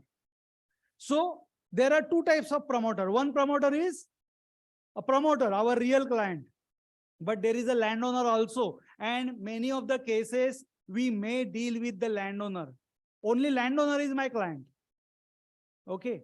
Landowner with area share. आपने सीखा होगा ये चीज. Revenue share and area share at the time of RERA registration. If you are registering in revenue share, then it is a simple thing. No separate documentation is required. But if you are entering into area share, you should provide separate bank account details of the landowner also. If there are 10 landowners, a family of landowner, then you have to give 10 bank account details. Okay. Those 10 landowners should get their form number 3 and form number 5 on yearly basis. As on today, no one is asking for this particular thing. But if landowner is your client, be very careful. Ask them to compile all those documents, because whenever they are going to sell the unit from their share, they have to obtain form number 3, form number 5, and then only they can withdraw from the designated account. आज के date में क्या होता है, land owner अपना saving account का detail डाल के देता है, उसका फ्लैट का ट्रांजैक्शन जैसे ही होता है वो पैसा निकाल जाए बाजू में हो जाता है. But when there is a big deal, at that time bankers are trying to check all these things, and now bankers are very smart. They are asking for they are asking for landowners form number 3 and form number 5 also. So if you have your landowner as a client, then be very careful. They also need form number 3 and form number 5 every quarter, every year end. Okay. So promoter share or landowner share, take declaration from them, because this also they keep on changing. कि लैंडओनर का ये तो हमने बेच दिया, अभी लैंडओनर का हम लोग दूसरा दे देते हैं. So keep this particular record with you. Then index to registration number, index to registration date, index to consideration amount. Okay, index to में लिखा हुआ है जो भी, तो keep index to copies with you. Write down all these things. Stamp duty, registration, GST, and any other charges. If it is payable by the buyer, if it is under scheme, then it is okay. But if it is not under scheme, they are going to pay. If they are going to pay, it should be in collection account or a separate account that we need to keep in mind. Okay, so you should be very careful with this. Then total receivable from this particular unit. Now, why this is total receivable is important? Because this total receivable is important from that RERA audit purpose. कि ये particular project से total पैसा कितना आने वाला है. So you should be very careful with keeping your working papers. You should have all these documents in hand. Then one more important information you should keep with you, preferably in Excel format, that is unit-wise collection, unit-wise, date-wise collection. Now, why this unit-wise, date-wise collection is important? Because you need to give certificates on yearly basis, but from the first date of RERA registration. So from the first date of RERA registration, unit से कितना कितना पैसा आया है. थोड़ी देर पहले Naik sir ने भी बताया कि बहुत बार ऐसा भी होता है कि प्रोजेक्ट लॉन्चिंग के पहले इन्वेस्टर्स रोल में कुछ पैसे आते हैं, तब तक तो ठीक है. But when after registration you are giving allotment letters, you are registering agreements, then you should write all these things. You should keep in your record as an auditor कि पहले वो लोन वाला रोल में था, अभी वो allottee वाला role में है. तो वो कन्वर्जन जो हुआ है, वो कन्वर्जन के लिए कोई बेस्ड डॉक्यूमेंट है कि नहीं है. क्योंकि again promoter has a habit to collect money and keep it in current account only.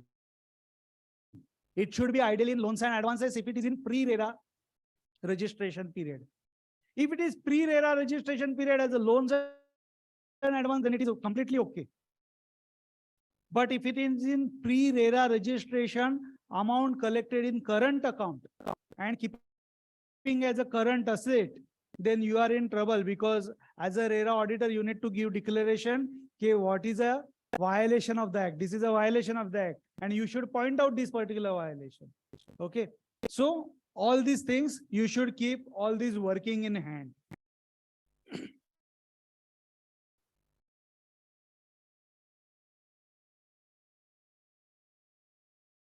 Ready point? वही मैं बोल रहा हूँ, that is at the in the year of registration.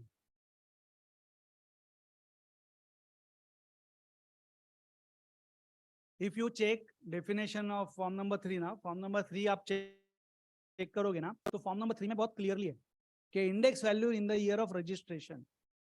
So in year registration कभी हुआ है, उस date का index value चाहिए.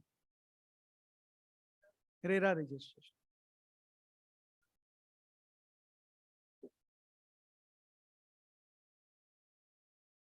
बराबर है. फॉर फर्स्ट रजिस्ट्रेशन, देखो बहुत बार ऐसा भी होता है, ये क्वेश्चन भी मैं बहुत बार अटेंड करता हूं. In the year of registration, when we write ready reckoner value, ये प्रोजेक्ट से लॉस दिखता है तो दिखाओ ना, कोई प्रॉब्लम नहीं है, क्योंकि based on this particular thing ये प्रोजेक्ट में लॉस होगा, उसका इफेक्ट आता है एक जगह पे. मैं बताता हूं. फॉर्म नंबर 3 कल आप लोगों ने किया है. This is the form number 3. Yes. In this form number 3, in table number D. In table number D, earlier this particular table number D was not applicable for new projects. This was applicable only for ongoing projects. ऐसा मानना था क्योंकि वो ऐसा printed आया था. Okay. वैसा नहीं था एक्चुअली, तो उन लोगों ने उसको रेक्टिफाई करने करते 4 साल निकाल दिए और उसके बाद उसका रेक्टिफिकेशन आया. Now this table number D is compulsory for all the projects. In table number D point number 5, still they are writing to be filled on for ongoing projects only, but they are asking here a rate that is amount to be deposited in designated account 70% और 100%. ये जो designated account जिसके ऊपर हमने आज बात करनी है, वो डेजिग्नेटेड अकाउंट के बारे में यहाँ पे 70% designated account and 100% designated account, ये क्या है पहले हमें समझ के लेना है. नाइक सर ने भी बात की थी. You are going to collect money from customer in 2 formats. One is against consideration, one is against recoveries, or maybe it is a GST or stamp duty or any other thing. Okay, GST or stamp duty or any other thing, keep it in separate account, receive it in separate account, pay that liability directly from that account, keep that particular funda simple. Okay. Against consideration, जो index 2 वाला जो amount है, against consideration, whatever you are going to collect it in particular account and call that particular account as a RERA collection account. Okay, bankers के फंडे में नहीं पढ़ने का. Bankers ने बहुत कुछ डिजाइन करके दिया है. Axis, SBI, बहुत सारे बैंक्स ने अपने अपने फंडे बनाए हैं, 3-3, 4-4 अकाउंट्स बना के देते हैं. उसके फंडे में पढ़ने का नहीं, उनको बोलने का हमको एक सिंपल अकाउंट चाहिए, RERA collection account. So RERA collection account, what is a RERA collection account? From the customer, whatever you are going to collect will be in that particular account as a RERA collection account. 100% amount you should collect in that particular account only. At the end of the day, your 30 rupees is free to use. ये हमने सुना हुआ है, because 70-30 account है, and 70 rupees you should use only for the purpose of land and construction cost. So 30 rupees is freely available, ये हमने सुना हुआ है, but ये freely available नहीं है. This is freely available subject to this point number 5 in table number D. ये table number D बहुत important है. Just see this particular table. As per this table, amount to be deposited in designated account 70% or 100%. that will depend on mathematical calculation. देखो ये table बहुत simple है वैसे तो. Point number 1 में बताया गया है estimated balance cost to complete the real estate project. What is the estimated cost to complete the real estate project? That is for land and construction. आपको कितने पैसे लगने वाले हैं? इन दिस पर्टिकुलर एग्जांपल ये पर्टिकुलर प्रोजेक्ट के लिए 160 करोड़ लगने वाले हैं. सॉरी 1 करोड़ 60 लाख लगने वाले. 1 करोड़ 60 लाख ये पर्टिकुलर प्रोजेक्ट कंप्लीट करने के लिए लगने वाले. Balance amount of receivables from sold apartments. Sold apartment से आपको कितना पैसा आना बाकी है? 5 करोड़ 47 लाख. सो 5 करोड़ आपके पास पैसा आने वाला है, 1 करोड़ आपको खर्चा करना है. तो ये प्रोजेक्ट कंप्लीट होने वाला ही है, कोई प्रॉब्लम नहीं है प्रोजेक्ट में. बराबर है, क्योंकि 5 करोड़ आप रिसीव करने वाले हो, 1 करोड़ ही खर्चा करना बाकी है, तो हो जाएगा खर्चा. इसका मतलब जो भी 5 करोड़ आने वाला है उसमें से 70% अमाउंट अगर डेजिग्नेटेड अकाउंट में डालते हैं तो ठीक है. लेकिन ये सिचुएशन उल्टा होता तो amount required to complete the real estate project is 5 crores and amount receivable from sold as well as unsold is 1 crore. Now in this case आपको जब भी कस्टमर से पैसा आने वाला है वो आपको हमेशा कम ही पड़ने वाला है ये प्रोजेक्ट कंप्लीट करने के लिए. तो 70-30 अकाउंट नहीं होता ये. इन दैट केस 100-0 अकाउंट हो गया. इसका मतलब कलेक्शन अकाउंट में जो 100 रुपया आया हुआ है वो 100 रुपया पूरा का पूरा डेजिग्नेटेड अकाउंट में, रेरा डेडिकेटेड अकाउंट में ही जाना चाहिए. सो ये बैंकर वाला जो फंडा है ना कि 100 रुपया हम लोगों ने ये अकाउंट में डाल दिया, डे एंड हो गया तो 30 रुपीज ये अकाउंट में, 70 रुपीज वो अकाउंट में, ये फंडा ही गलत है फ्रॉम डे 1. ये तो बैंक ने निकाला हुआ स्कीम है. इसीलिए मैंने बोला कि बैंक के पास जाते हुए अकाउंट इसी मैनर में ऑपरेट करो जो आप ऑपरेट करना चाहते हो, जो एक्ट ऑपरेट करना चाहता है. बैंक का सॉफ्टवेयर या फिर बैंक का जो मैनेजर है ये भी अलग अलग ब्रांचेस टू ब्रांचेस अलग अलग तरीके से काम करते हैं. तो उसने कर दिया है तो वो मिस्टेक है, तो you should rectify that mistake from your end immediately. You should not take advantage of that particular mistake. अगर उसने 70-30 कर दिया है, आप 30 वाले अकाउंट से पैसा उठाओ और 70 वाले अकाउंट में लेके जाओ सेम डे, तो हो जाएगा ना 100-0. Okay, so this should be in your control, not in bankers control. Automatically day and settlement नहीं होना चाहिए. That particular settlement is based on your latest form number 3 and as per latest form number 3 table number D point number 5 70% बोलता है या फिर 100% बोलता है. ये रेरा ऑडिटर ने चेक करना है. इसीलिए मैंने बोला कि रेरा ऑडिटर को ये सर्टिफिकेट्स, खुद के सर्टिफिकेट्स काम में लाने. एक्चुअली रेरा ऑडिटर ने चेक करना है कि 4 क्वार्टर के 4 फॉर्म नंबर 3 है कि नहीं है. चारों फॉर्म नंबर 3 में 70, 100 क्या लिखा हुआ है और उसके हिसाब से विड्रॉ हुआ है कि नहीं हुआ है. ये तो चेकिंग का एक पॉइंट हो गया. लेकिन चेकिंग का दूसरा पॉइंट है क्या होना चाहिए था.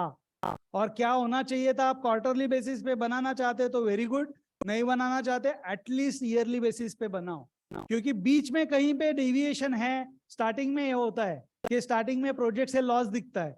जब भी स्टार्टिंग में प्रोजेक्ट से लॉस दिखता है because of that index value, at that time ये अकाउंट 70-30 अकाउंट होता ही नहीं है. ये अकाउंट 100-0 अकाउंट ही होता है और इनिशियल लेवल पे ही गड़बड़ होना चालू हो जाता है. So you should be very careful while certification. अभी ये जिस आदमी को पता है और ये जो आदमी ये सर्टिफिकेट ऐसा देने की बात करता है, कोई उससे सर्टिफिकेट ही नहीं बनवाता है. ये practical difficulty, but it is up to you.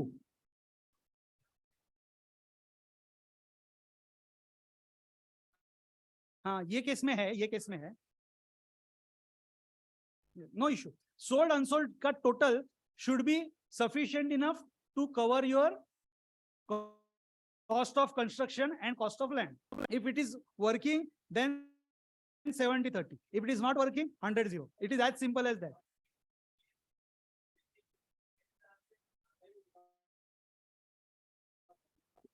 Mumbai में नहीं, मुंबई मतलब थाना के आगे मुंबई खत्म और वहां पे लॉस होना चालू हो जाता है.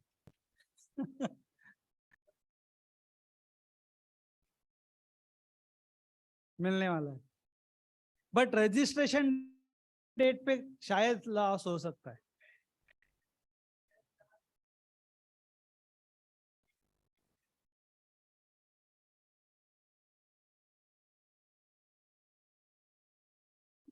Yes. देखो, you can withdraw to the extent of your already spend. तो लिमिट यहाँ पे दिखेगा भले, तो ये टेबल डी में लिमिट दिखेगा 70-30 के हिसाब से. But how much you can withdraw? You can withdraw to the extent you have spend. So you can not withdraw entirely 8 crores. You cannot withdraw 8 crores. You can withdraw in this particular amount, in this particular case, maximum you can withdraw only 6 crores. Because till that you have spent only 6 crores. Limit 8 crore का है ना, तो जब तक वो 8 crore मतलब 6 crore पैसे लेके नहीं आता है अकाउंट में, उसको ये सर्टिफिकेट अपडेट करने की जरूरत नहीं है. आपने ये सुना होगा कि quarterly once we need to get this certificate. Minimum. Maximum you can update this certificate on daily or monthly basis also. Quarterly minimum once it is required. But if you are spending too fast and you are collecting also too fast, you can get updated certificate as and when you require. So जरूरत नहीं है कि quarter and हुआ रुको उसके बाद ही certificate update होगा, जरूरी नहीं है. तो certification you can update based on your requirement.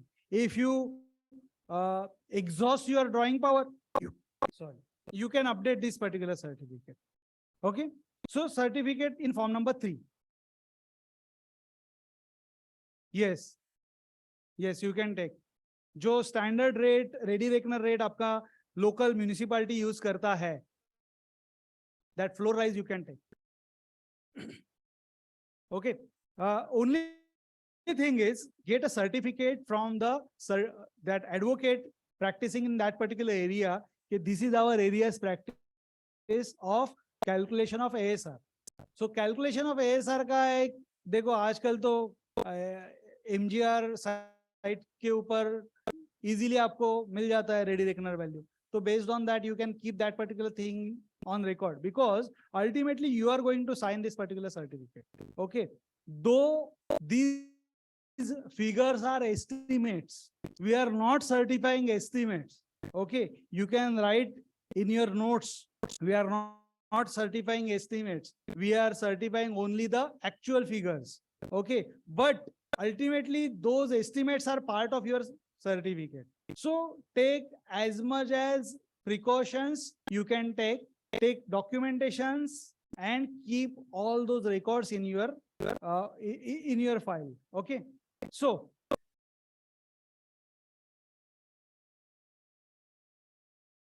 yes, table G में आपके जो भी कमेंट्स है ना, ये सारे कमेंट्स वहां पे लिख देने. yes, whatever method you are adopting, that you can write very well. Then we hereby confirm that we have examined the prescribed registers, books, documents and relevant record of this particular project for the year ended so and so. So year ended so and so, जो भी period ended है वो period ending यहाँ पे आपको लिखना है. मैंने पहले जैसे बताया from 2017 to 2022 सब कुछ आपको लिखना है. Then here we are giving declarations of deposits. This table is related with deposits. Now, I think everyone is having that screen near you, no? So in these deposits, there are total 6 items they are asking. First item is total. देखो, जब भी ये certificates बनाने के लिए बैठो ना, emotions को दूर रखो. आपने वो पॉइंट ऑफ टाइम पे क्लाइंट को क्या क्या एडवाइस दिया है उसको भी दूर रखो. फिगर्स और उसके बुक्स क्या बोलते हैं उसको याद रखो और वो फिगर्स डालते जाओ, नहीं तो रिकंसाइल करने में गड़बड़ होगी. हमने उस टाइम उसको वो बोला था, अभी उसके हिसाब से हमको करना है. प्रेशर मत लो, पहले सर्टिफिकेट बनाओ एंड बेस्ड ऑन फैक्ट्स बनाओ.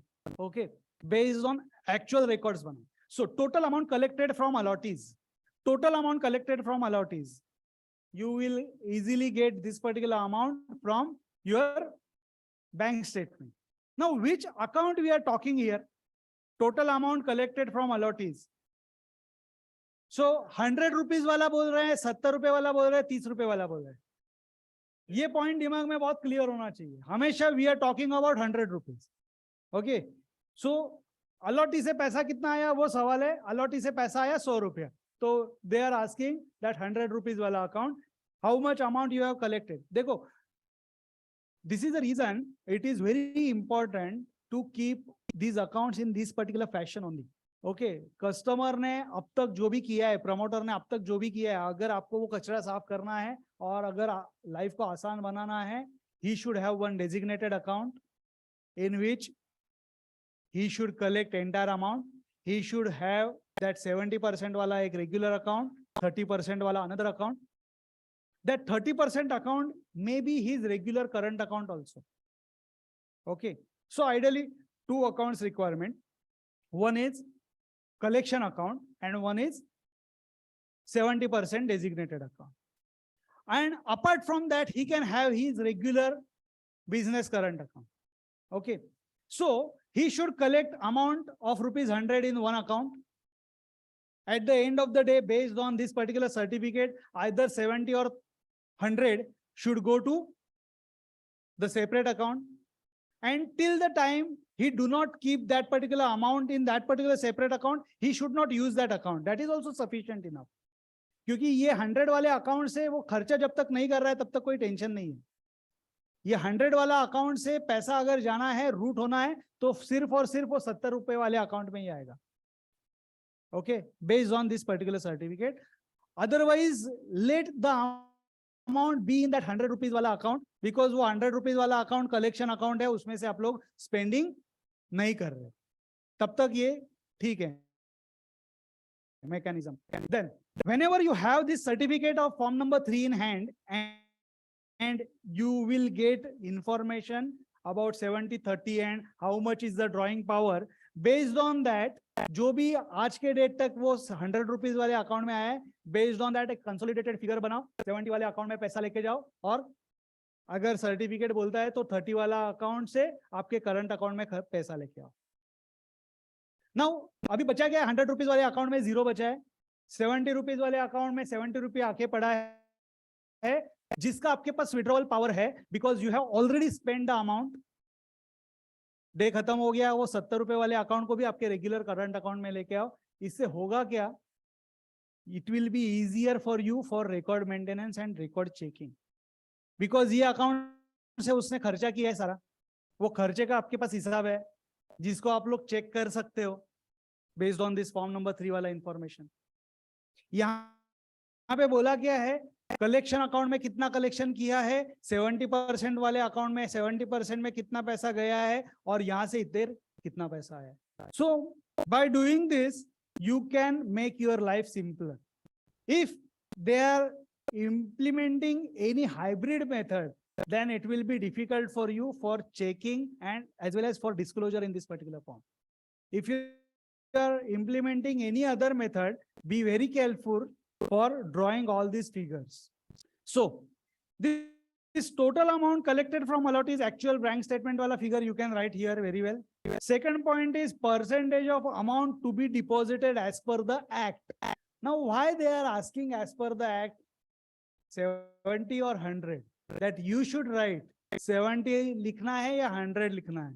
That is the reason I asked you to maintain form number 3 on at least on yearly basis, क्योंकि ये तो सर्टिफिकेट तो yearly basis है, तो ये yearly basis पे सर्टिफिकेट आपको जब भी देना है तभी आपको चेक करना है कि उसका 70% का विड्रॉवल पावर है या 100% का विड्रॉवल पावर है. वो परसेंटेज यहाँ पे मैथमेटिकल कैलकुलेशन फॉर्म नंबर 3 में करो, यहाँ पे फिगर लिखो. आपका कैलकुलेशन होना चाहिए. If you are confident enough on the other auditor then it is okay. Yes, देखो ना आगे है, amount to be deposited as per act. This is a mathematical calculated figure 1 multiplied by 2. So 1 multiplied by 2 जो भी figure आता है यहाँ पे लिखना है. Point number 4, total amount deposited in designated bank account. Now here designated bank account, which designated bank account they are talking about? They are talking about 70% wala account. So wherever they are asking or referring as a designated account, they are calculating or referring to the 70% wala. So 70% account में कितना actual deposits है, bank statement से total करो और इधर लिखो. Now be very careful. If it is a current account, then it is okay. But if it is a sweep type of account, जो small amount का एफडी इंटरेस्ट वगैरह मिलता है, तो वो अमाउंट के लिए अलग से यहाँ पे बाइफर्केशन नहीं है. If that interest is also included in that particular figure, then give your disclosure in table number G. Okay, out of this 112, 12 rupees is against interest. Okay, that reconciliation you should keep in record. Then percentage of amount deposited in designated account, 4 divided by 1 multiplied by 100. So here they are trying to calculate the percentage.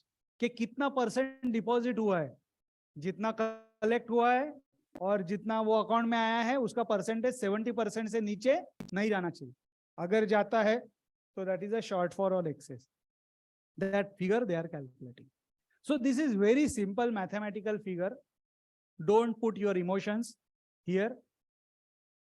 Don't put your previous advisory in reference over here. Okay, क्योंकि previous advisory जो phone पे WhatsApp पे किया हुआ है उसको reverse तो नहीं कर सकते आप, लेकिन इसको क्रॉस करने की कोशिश मत करो. यहाँ पे एक्चुअल फिगर्स लिखना. यस, हाँ हाँ. Now TDS deducted, TDS deducted. Yes yes yes, very good, very good. Yes, now when you know you have already got credit of 1 out of 100, you have already got credit of rupees 1 now out of 100, so that will be part of 70-30. अगर होता है तो वो 29 ही निकालो, वहां से 30 निकालने की कोशिश मत करो, क्योंकि 1 तो आपको पहले से मिल चुका है, and that too 1 of entire consideration amount. So you should be very careful. आपको यहाँ पे वो परसेंटेज ध्यान में रखने हैं. एक्चुअली ये 1% वाला इशू बहुत बहुत ज्यादा तकलीफ देता है रिकंसिलिएशन करने में, तो उसका एक रिकंसिलिएशन स्टेटमेंट आपको हमेशा बनाना पड़ेगा. So that 1 rupee will be always you have already received, you have enjoyed the credit, because उसके अगेंस्ट आपका एडवांस टैक्स का लायबिलिटी भी एडजस्ट हो गया है. So you have already got credit of that particular 1 rupee. Okay, so जो भी आप चार्ट बनाओगे ना, वहां पे आप collected amount 1 rupee को याद रखना. And if there is a 100-0 वाला situation, then give disclaimer in your report. Okay, you have already got that rupee 1. So 100-0 के बदले 99-1 हुआ है because of provisions of statute. So वो law point है, हम लोग उसके ऊपर कोई हमारा control नहीं है. So that is the reason ये ऐसा हुआ है. As an auditor, you should give a disclosure. That's it. But if it is a 30-70 wala situation, you can manage that particular part. The next is again a question. The question is, has the required proportion of money collected from allottees of the project unit as specified in the act deposited in designated RERA bank account? Yes or no? यहाँ पे question बहुत simple है. Yes बोलना है या फिर no बोलना है. With disclosure, with star, with note, ऐसा कुछ भी नहीं है. Either yes होगा या फिर no होगा. जो भी अलॉटेड से अमाउंट कलेक्ट हुआ है वो डेजिग्नेटेड बैंक अकाउंट में गया है कि नहीं गया है. Now many of the times we also find a situation where they open one particular account, they call it as a RERA designated account और RERA collection account, but later on they change the bank immediate after registration. Registration के time पे अरे अब फिलहाल ये डाल दो, बाद में बदलेंगे, और वो बदल लेंगे, कभी बदलते ही नहीं. Now there is a बदलेंगे के लिए circular also कि वो बदलना भी मुश्किल है now. Now it is not easy to change as it is. So you need to apply for that particular change now.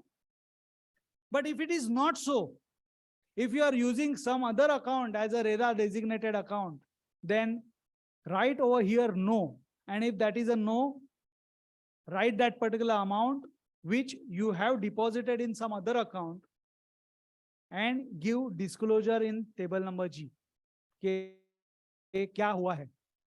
Okay, अभी आपने पैसे तो कलेक्ट किए, लेकिन जो डेजिग्नेटेड अकाउंट था वो अकाउंट में 1 भी रुपया नहीं आया, तो आपका ऊपर वाला ये जो टेबल है, ये टेबल तो गड़बड़ हो गया, क्योंकि यहाँ पे आपको डिपॉजिट्स इन डेजिग्नेटेड अकाउंट देना है. यहाँ पे एक्चुअली अकाउंट नंबर पूछा नहीं है, जैसे अकाउंट नंबर पूछा है फॉर्म नंबर 3 में. फॉर्म नंबर 3 में अकाउंट नंबर पूछा है, तो यहाँ पे तो पूछा नहीं है, तो यहाँ पे वो सारे फिगर 0-0 आ जाएंगे, क्योंकि डेजिग्नेटेड अकाउंट में तो कुछ आया नहीं, क्योंकि आपने डेजिग्नेटेड अकाउंट ही बदल दिया है. तो यहाँ पे नो लिखो, डेजिग्नेटेड अकाउंट का डिपॉजिट का टेबल बनाओ, टेबल नंबर जी में डिस्क्लोजर लिखो और एक एडिशनल डिपॉजिट्स का एक टेबल बना के दो. It is my advice, because they ultimately want information in that particular deposit wala table format.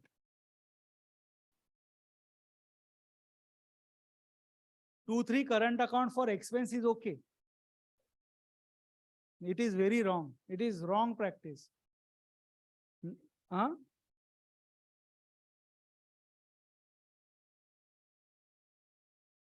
वो पहले वाला अमाउंट जो है ना, वो सारा का सारा रिसीव्ड अमाउंट में ही आता है. फॉर्म नंबर 5 को उसको वही बोलना है कि डेजिग्नेटेड अकाउंट में आया है, वैसा ही मानना है उसको. जो हम लोग डिक्लेयर करते हैं वो डेजिग्नेटेड अकाउंट. 70% वाला account is a designated account. देखो कैसा है, यहाँ पे कुछ ना कुछ लूप होल्स है. ये लूप होल है कि साइड पे जो अकाउंट है वो एक्चुअली कलेक्शन अकाउंट है, वो 100 रुपीज वाला अकाउंट है. अभी बहुत बार वो अकाउंट में भी पैसा नहीं आता है. देखो मैं आपको अभी थोड़ी देर पहले जो भी एग्जांपल दिया था, कभी क्या बोला था कि ये 100 रुपीज वाले अकाउंट में पैसा हमेशा रखो. At the end of working take that 100 rupees वाला amount in 70% account. In that case you can easily write all these things very regularly. But if you change that collection wala account, then designated account wala pura mechanism disturb ho jayega, and you need to give a disclosures. Yes.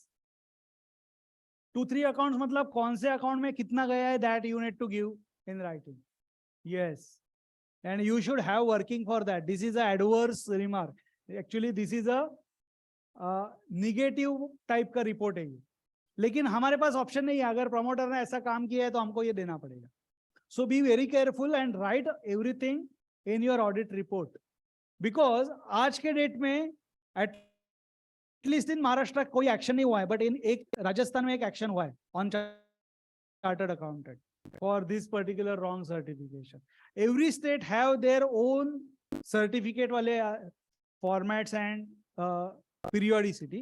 सो राजस्थान, गुजरात, वहां पे एक case हुआ है. I think Rajasthan में हुआ है, not in Gujarat. Okay, but in Rajasthan as well as in Gujarat, जैसे हमारे टीडीएस रिटर्न के सर्टिफिकेट्स होते हैं, 7 तारीख के पहले पैसे भरना है एंड 30 तारीख के पहले टीडीएस का रिटर्न भरना है, नहीं तो 200 रुपया per day penalty.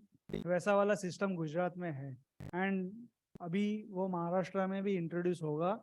I think नए साल से आ जाएगा. तो be very careful and this is a professional opportunity also, क्योंकि time to time data submit करना है तो लोग भागेंगे. यस. हाँ, यस, डेजिग्नेटेड अकाउंट एक ही होना चाहिए. अगर आपका डेजिग्नेटेड अकाउंट एक है तो यहाँ पे आप यस लिख सकते हो. अगर एक से ज्यादा है तो आप यहाँ पे यस नहीं लिख सकते. Hello.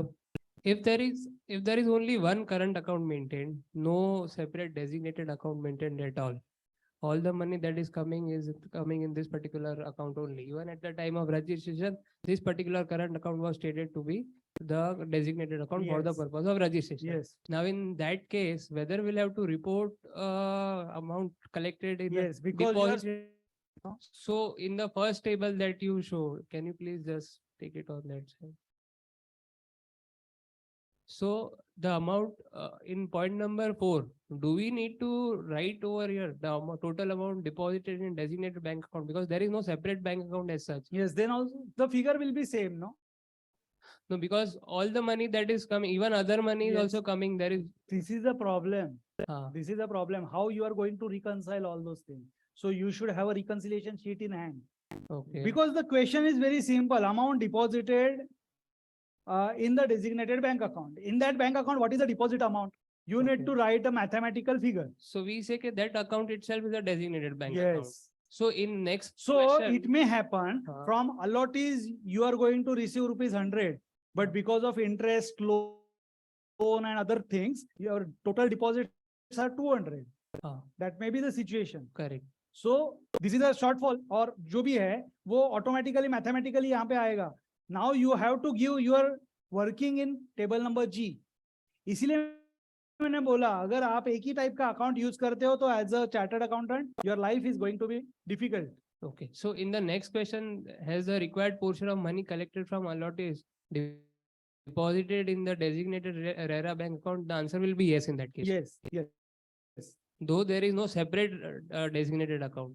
Because on the RERA's website, you have mentioned that is a designated account. Okay, so but at the time of making payment, they did not comply with any form 3. So, So do ये we तो need देखो, to- ये deposit से related आप छूट गए, हाँ, अभी आगे फंसोगे विड्रॉवल्स में, क्योंकि वही अकाउंट विड्रॉवल के लिए भी है और वही अकाउंट यूटिलाइजेशन के लिए भी है. okay. तो ये देखो नेक्स्ट टेबल जो है, next table is talking about withdrawals, opening balance of designated bank account, because you may use a old account also, so opening balance you need to write down over here. Total deposits, total amount withdrawn, and closing balance. Now next question is, as specified in the act, all the amounts withdrawn during the year from RERA designated bank account were within the withdrawal limit as certified under relevance of form number 1, 2, and 3 issued during the reporting period. So here you will be in trouble, क्योंकि आपके जो withdrawals है, They are without form 3. they are without form 3, so you have to write over here no. No. So this will be a negative report. देखो आज के date में ना ये फॉर्म नंबर 3 स्कैन फॉर्मेट में ले रहे हैं वो लोग, तो आज के डेट में इतना टेंशन नहीं है, क्योंकि वो लोग स्कैन करके वहां पे रख रहे हैं. वेबसाइट पे एक जगह है जहाँ पे फॉर्म नंबर 5 अपलोड करना है, पब्लिक व्यू के लिए अवेलेबल आज के डेट में इजी. फॉर्म नंबर 5 नहीं है, सॉरी Five फॉर्म नंबर 5 है, फॉर्म नंबर 3 नहीं. ओके, सो ये पब्लिक व्यू के लिए है. जो भी है होशियार बंदा वो निकाल के एनालाइज करके झगड़ा करना चालू कर देगा, कंप्लेंट के लिए पार्टी बनाएगा. बट हाँ बना सकते हैं, नहीं आरटीआई में आज के डेट में ये अवेलेबल नहीं करवाते. Okay, now the real trouble will start when they will do this particular form in return format. जो गुजरात में है, गुजरात में रिटर्न फॉर्मेट में है, पीडीएफ फॉर्मेट में नहीं है, रिटर्न फॉर्मेट में है. मतलब फिगर्स अपलोड होते हैं साइट पे. अगर फिगर्स अपलोड होंगे इसका मतलब क्या है, एनालाइज होंगे, और एनालाइज होंगे इसका मतलब आर्टिफिशियल इंटेलिजेंस के थ्रू नोटिसेस आएंगे. आज के डेट पे आर्टिफिशियल इंटेलिजेंस यहाँ पे चल नहीं रहा है, क्योंकि स्कैन फॉर्मेट जा रहा है. जब ये फिगर्स जाएंगे ऊपर तभी उसका एनालिसिस होगा और तभी नोटिसेस आएंगे आपको. अभी तब तो ठीक है, इसलिए मैं बोल रहा हूँ अभी से तैयारी चालू करो. अभी भी टाइम है आपके पास 1-1.5 महीना, जब आप ये सारे रिपेयरिंग कर सको. At least for future open a separate accounts, try you need to make them understand the importance of this and how you can keep things simple. Okay. Okay, and one more question, just a sort of clarification, just take it above. Total for this project till date. So till date means up to the year end or as on certificate? No. Till date का मतलब ये है from 17 to 31st March 22. Up till the financial year. For end. those 4 to 5 years, Okay, that bulk period. okay, thank you. Okay. If no, details are as follows. कौन से date के कौन से withdraw. देखो अगर आपको फॉर्म नंबर 5 देना है और आप बोल रहे हो नेगेटिव पॉइंट्स भी है, तो आपको उसका लिस्ट भी देना है. सिर्फ नेगेटिव पॉइंट्स नहीं देने, उसका लिस्ट भी देना है. कभी कभी वो withdrawals. I welcome our new chairman of WRC. Yes sir please.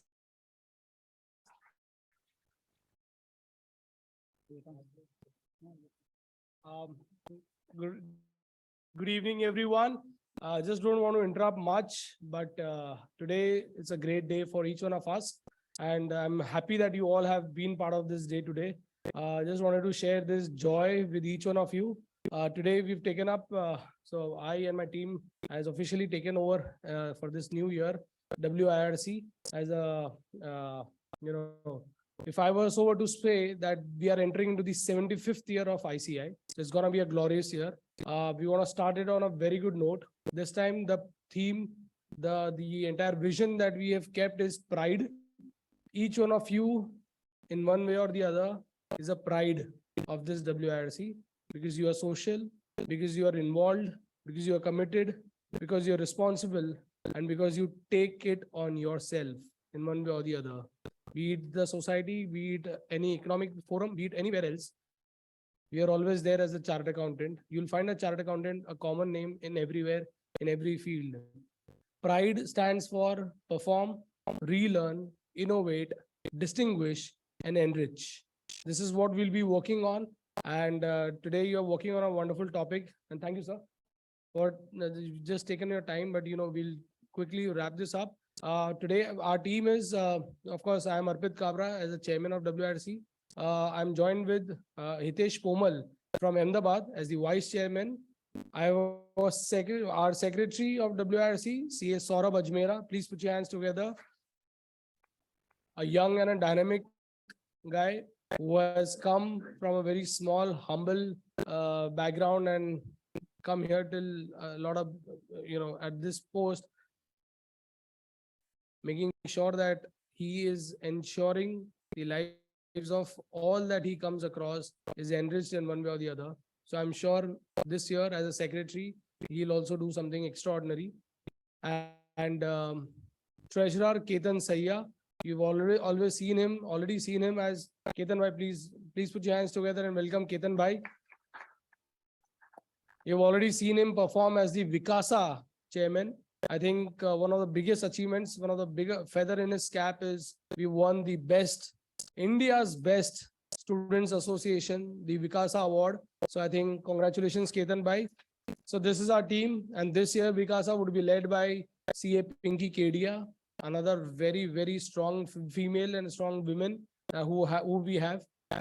Very soon we'll be entering into the Women Week function. So WWW at WIRC. Wonderful Women Week at WRC. For all the women out there, let's put your hands together for all the women out there. So we start our celebrations with the Shakti, and therefore this entire week would be dedicated till, of course, because this year Women's Day is on 8th March, which is Holi. So therefore we won't be able to celebrate Women's Day. Of course, we'll celebrate Holi, but so we thought let's have an extended celebration. So please stay tuned with WIRC. A lot of initiatives that would we take, and since you are here in large numbers, happy to see you again. And for any feedback, any guidance, please feel free to reach out to any of us. I would request Saurabh if you could quickly address and Ketan Bhai so that we could take lead. Thank you very much. Thank you, Dynamic Chairman CA Arpit Kabra sir, and all the attendees over here.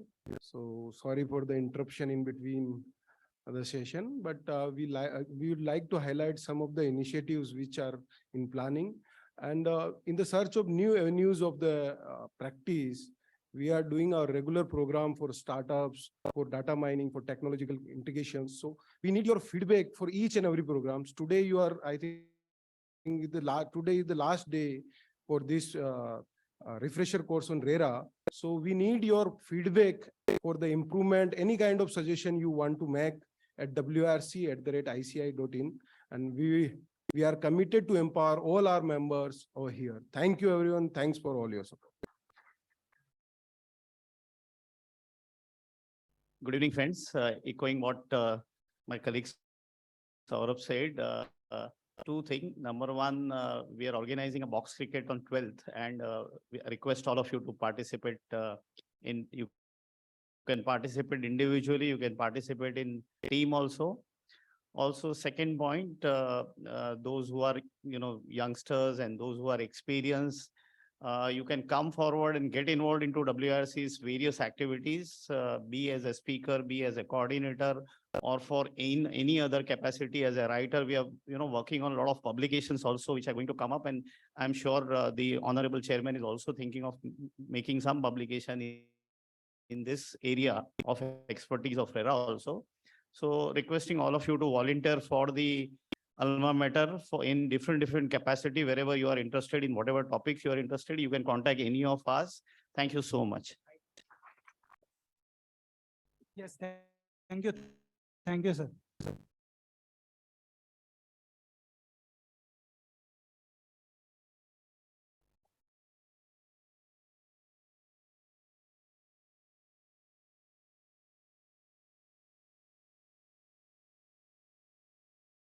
So next part is related with utilization.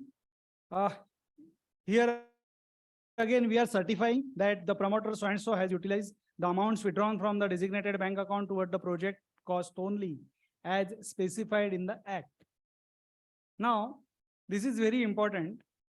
You need to give all your disclosures if you are putting or entering into any kind of differences of opinion, then you should give everything in writing over here.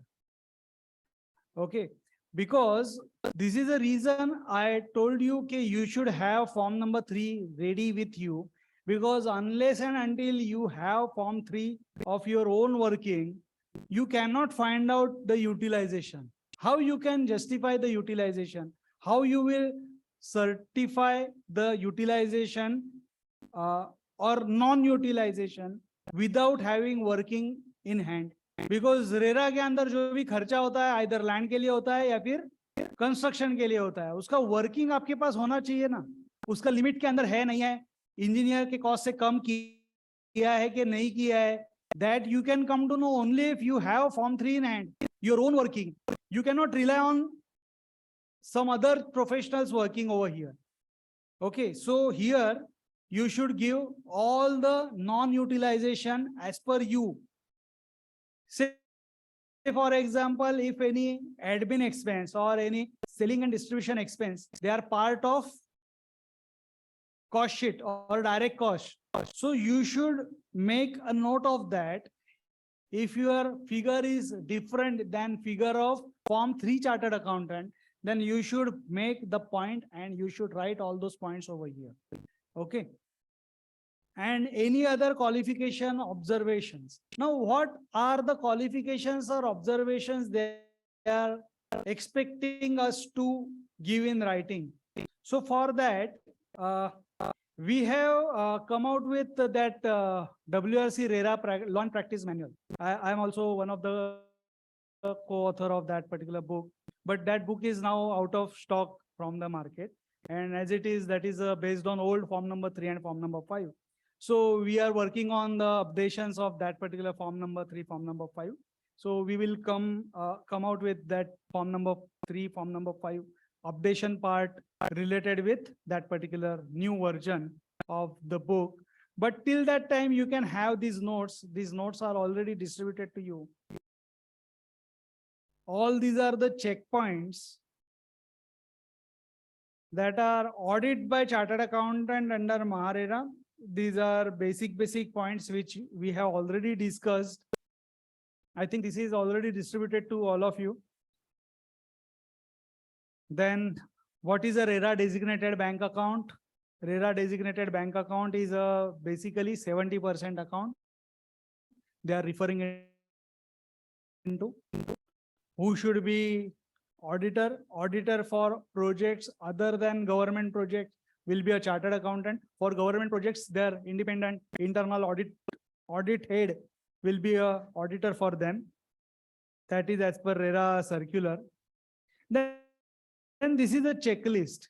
All these are the questions. They are simple questions. So just for each and every project, ask the question to yourself and give answer in yes or no, and you will get those negative points for comment in annexure G.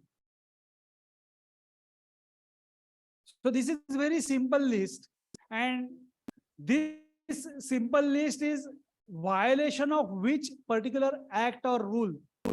That particular point is also mentioned. The entire list is based on our RERA Law and Practice Manual. I was not part of this particular topic in that particular book. I have written some other topic, so I should give credit to respective author. That is the reason this is not the list prepared by me, but this is a very nice list, a detailed one. You can refer to this particular list and you can give your comments in annexure G in form number 5. Okay. So you can go through this particular list. This list is very simple, but keep in mind, always ask all those questions to your promoter. Take his counter signatures for all those answers, so that this is again a very important document from peer review point of view. So if your firm is going for a peer review certification, they are going to check all these documents. So based on what you have issued this a big certificate. Okay. So which working papers or guidance note or papers you should keep in record with you? So all those lists also, I have tried to list down over here. Then again, coming back to PPT, PPT is very small PPT actually. RERA designated bank account. Again, ये RERA designated bank account wala definition, there is no such definition in the act for RERA designated bank account. The reference of RERA designated bank account is you will find in form number B, sorry, format B. That format B is a disclosure or declaration to be given by the promoter at the time of RERA registration. So this is a part of that particular disclosure. As per section 4, subsection 2, clause 1, subclause D of the act, a declaration supported by an affidavit which shall be signed by the promoter or any other person authorized by the promoter. Now, this particular declaration is important for promoter and promoter who is in the role of landowner also. So same type of declaration landowner also have to give. Okay. Part D of that is that 70% of the amounts realized from the real estate project from the allottees from the time to time shall be deposited in a separate account to be maintained in scheduled bank to cover the cost of construction and land cost and shall be used for that particular purpose. So promoter is giving declaration in this particular format. Next part of this is provided that the promoter shall withdraw the amounts from the separate bank account to cover the cost of the project in proportion to the percentage of completion of the project. So this should be in proportion of the completion of the project. So this was part of earlier form number 5. Now this revised form में वो ये wording निकाल दिया है actually. So proportion to ये वाला word निकाल दिया है. But keep in mind, this is a declaration given by promoter to RERA, not to you. This is not directly part of the act also. So you can simply refer to your form number 5 and based on his expenditure, you are going to give your opinion. Then provided further that the amount from the separate account shall be withdrawn by the promoter after its certificate by engineer and architect and a chartered accountant in practice that the withdrawal is in proportion to the percentage completion of the project. So do not issue this certificate in form number 5 without having form number 1, 2 and 3 in place. So though you are only and only auditor under the act, under the RERA act, do not issue this particular certificate unless there is form number 1, 2 and 3 in hand. अभी बहुत सारे लोग पूछते हैं sir जब भी निकालना चाहिए था तभी तो निकाला नहीं है अभी at least take those forms right now with current date and after current date issue your audit for current date. At least you are complying with this particular provision. So after obtaining all these forms, you are issued this particular audit. Okay. So be very careful while issuing this particular certificate. Provided also that the promoter shall get its accounts audited within 6 months from the end of every financial year by a chartered accountant in practice and shall produce a statement of accounts duly certified and signed by such chartered accountant. And it shall be verified during the audit that the amounts collected for a particular project have been utilized for the project and withdrawn has been in compliance with the proportion of the percentage completion of the project. So again, this is a declaration given by promoter to the RERA and not to you. So they have to get their accounts audited within 6 months. But if they are not giving that accounts audited within 6 months, it is not your responsibility. You complete your audit as per your requirements after getting all the documents, though it is after completion of 6 months. So after completion of 6 months also, you can issue your audit reports No problem in that. It is a violation by the promoter and RERA, not it is a violation made by a chartered accountant. So you can easily issue form number 5 today also for all the past years. For period up to 31st March 21, issue form number 5 in old format. For period after 21-22, for all the audit reports in new format, which we discussed just now. Old format is very simple.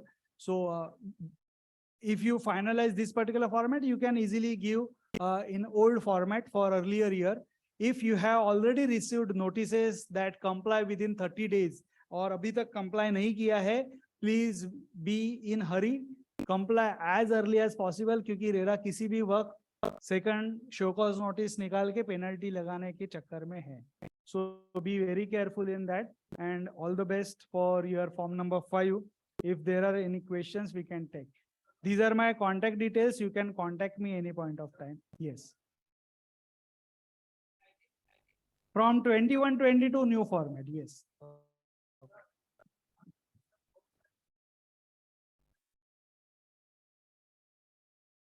दोनों issue करने में बहुत ज्यादा risk है. Fees form 3 का ज्यादा होगा क्योंकि क्वार्टरली देना है तो 4 फॉर्म्स देने, लेकिन रिस्क 4 गुना है उसमें.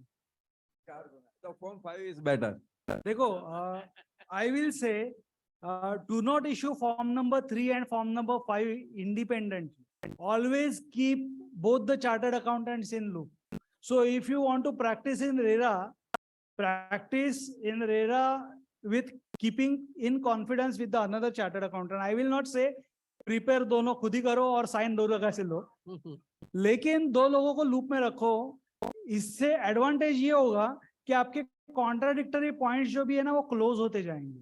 Otherwise, whatever working you are doing, you are not going to share those working with me. How I can issue my form number 5? Again, I need to work independently. At least I need to understand how you are thinking. Okay, I should not entirely depend on your data, but I should refer to your data. Okay, and unless you are in confidence, you are not going to share that particular data with me. वो हमेशा यही answer आता है किसी भी chartered accountant के पास से, कितना भी अच्छा दोस्त हो, लेकिन वो यही बताएगा अरे वो है वो देता हूँ, वो कभी देगा नहीं data. Unless and until you both of you are in loop. So if you want to do practice in RERA, keep in confidence with the other party, but issue certificate independently only. Work independently, but discuss the things so that you can exchange your ideas, because this is a very new area. और हर एक दिन कुछ ना कुछ नया आते रहता है. ओके, और नेक्स्ट लेक्चर के लिए भी रुको क्योंकि वो भी इम्पोर्टेंट है. And it is a very good professional opportunity. Litigation practice हम लोग ध्यान नहीं देते. आपने पूछा था ना पैसे किस में ज्यादा आते हैं, लिटिगेशन में आते हैं. सो फॉर्म नंबर 3 में भी पैसे नहीं आते, 5 में भी नहीं आते, कंसल्टेंसी में भी नहीं आते. पैसे किसी में आते हैं तो लिटिगेशन में आते हैं. तो उसके लिए रुको. Sir, in case of landowner also, that Yes. utilization has to be as per completion percentage. हाँ, yes, yes. In case of landowner also, the हाँ. utilization should be as per percentage completion. Yes. Land owner को पैसा निकालने का chance ही नहीं मिलता है. लैंड ओनर को it is a fact, land owner ने डेवलपमेंट एग्रीमेंट पहले ही कर लिया होगा. He is not going to withdraw amount unless the project is completed. So उसको डेवलपर के भरोसे ही रहना पड़ता है, अदरवाइज वो नहीं बेचेगा तो बेटर है. बट अगर वो बेचेगा भी तो वो पैसा निकाल नहीं पाएगा क्योंकि उतना पावर ही नहीं होगा. उसका परचेस कॉस्ट कितना होगा, लैंड का परचेस कॉस्ट बहुत नॉमिनल होगा, तो वो निकाल नहीं पाता. एएसआर वैल्यू भी कितना होगा, नहीं आता इतना पैसा. सर हाँ, एक बार once you OC in form number 4 format. Form 4. OC means OC occupation certificate issued by the authority. उसके बाद नहीं, फॉर्म नंबर 4 आर्किटेक्ट ने अलग से इशू करना है. अगर आर्किटेक्ट ने फॉर्म नंबर 4 इशू किया है तो based on that form number 4 you can withdraw entire amount. नहीं, बाकी फाइनेंशियल कंप्लायंस कंप्लीट हो गया, you can withdraw the amount. Sir, it is a practical example, practical case.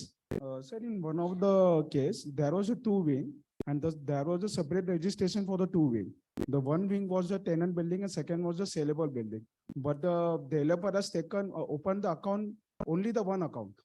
The RERA 100% collection account and the designated account. We are instead to open the separate account because the RERA registration number is both. So in that case, how to deal with the form 5? Because वो सब पैसा तो एक ही account में आ रहा है. Actually tenant building के लिए अलग से रजिस्ट्रेशन लेने की जरूरत ही नहीं थी. Okay, only for tenant building. Okay, if you are registering a redevelopment project and as a project you are going for RERA registration, आपको दोनों wings का साथ में RERA registration लेते थे, कोई problem नहीं आता था. Now आपने दो अलग अलग registrations लिए हैं. Tenant building के लिए separate RERA registration लिया है, for which you are not going to collect anything from the customer. So आपका form number 5 में collection amount, withdrawal amount and utilization amount सारा zero होगा, लेकिन देना पड़ेगा आपको क्योंकि आपने registration लिया है. I think ये 2017 की बात होगी, जब भी RERA नया नया था, जिसने भी मांगा उन्होंने दे दिया. अभी वो लोग चेक कर रहे हैं, अभी नहीं देते, अभी महीना 2 महीना 3 महीना रुकाते हैं, सारे डॉक्यूमेंट्स वेरीफाई करते हैं, उसके बाद देते हैं.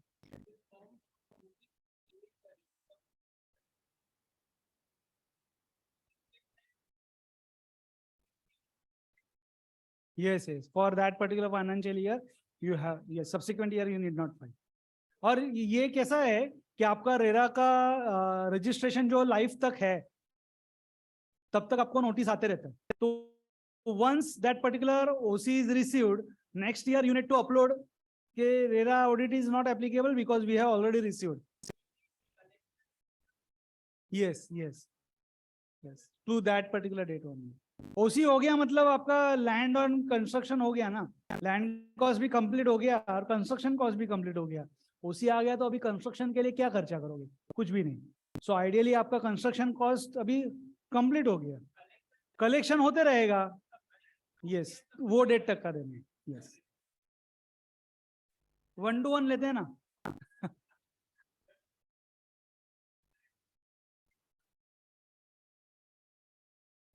पेनल्टी भरना पड़ेगा अगर आपने वो नोटिसेस को कंप्लाई नहीं किया तो आएगा. हाँ, और नहीं आया ऐसा हो ही नहीं सकता. आया ही होगा, 100% आया होगा, ईमेल पे आया होगा, आप चेक करो. हाँ, फीस भी तो लेना पड़ेगा, हम लोग काम करेंगे तो. The next speaker is there with us, so not wasting much time. I request Anjali Gatka to give the hearty vote of thanks.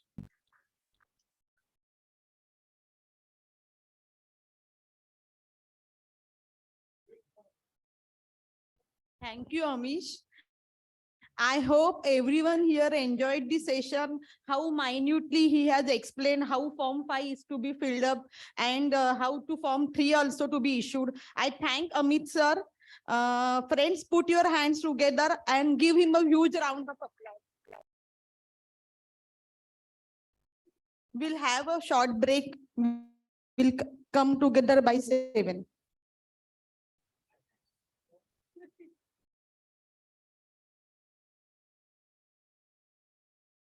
He has also authored 35 books and he has also published a thesis post his doctorate, and he is the publisher of many research papers. I request Amish. I request Amish sir to present a memento to sir.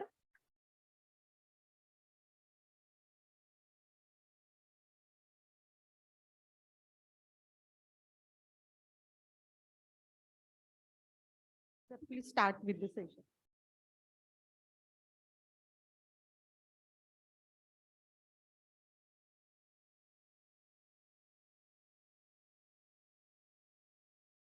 Very good evening. I think power pack day today for all of us. And I believe, no, I won't. Huh? No, nothing. ये बंद कर दूं?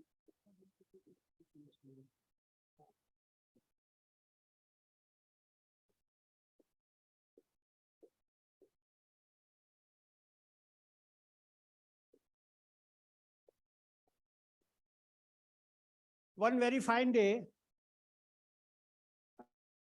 a billionaire killed somebody and he got caught.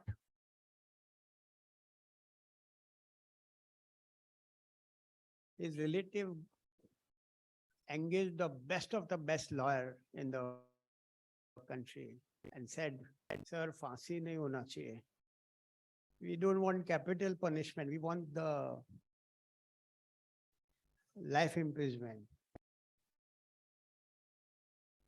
Please see to it that we get life imprisonment, not capital punishment. And the advocate fought in the court of law. Judge gave the verdict, life imprisonment, and everybody was very happy. Wow, wow, wakil sahab apne kamal kar diya. You know what wakil said? वो judge usko बाइज्जत बरी करने वाला था. But you said that you want life imprisonment, so I fought for the life imprisonment. Be it like this. So first thing first, today's subject, let me introduce to you. And point being taking like this, that you should leave something to the professionals instead of judging yourself. So sometime best of the best thing, you should have actually told that, you know, please usko chhuda do.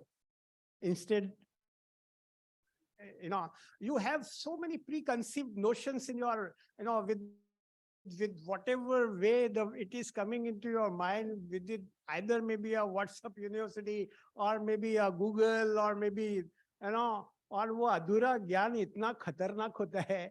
So it sometimes it is so very difficult for you to then capture, you know, that the rope is already gone from your hand. Litigation is something very, very, you can say, tricky thing. And I know that you have already understood that how you are going to file a complaint in RERA. That is what I believe, that some of the speaker must have spoken on how to file a complaint in RERA and under what section. Two landmark judgments you must read. First is the New Tech judgment in the November 2021. The Honorable Supreme Court has delivered a judgment on 4 aspects of RERA. 43.5, that is what I'm going to speak on today, the appeals.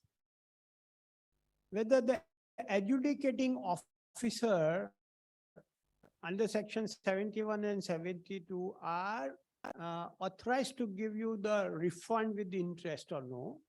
Third was that under section 40 and subsection 1, whether, and I'm talking about RERA, no other act,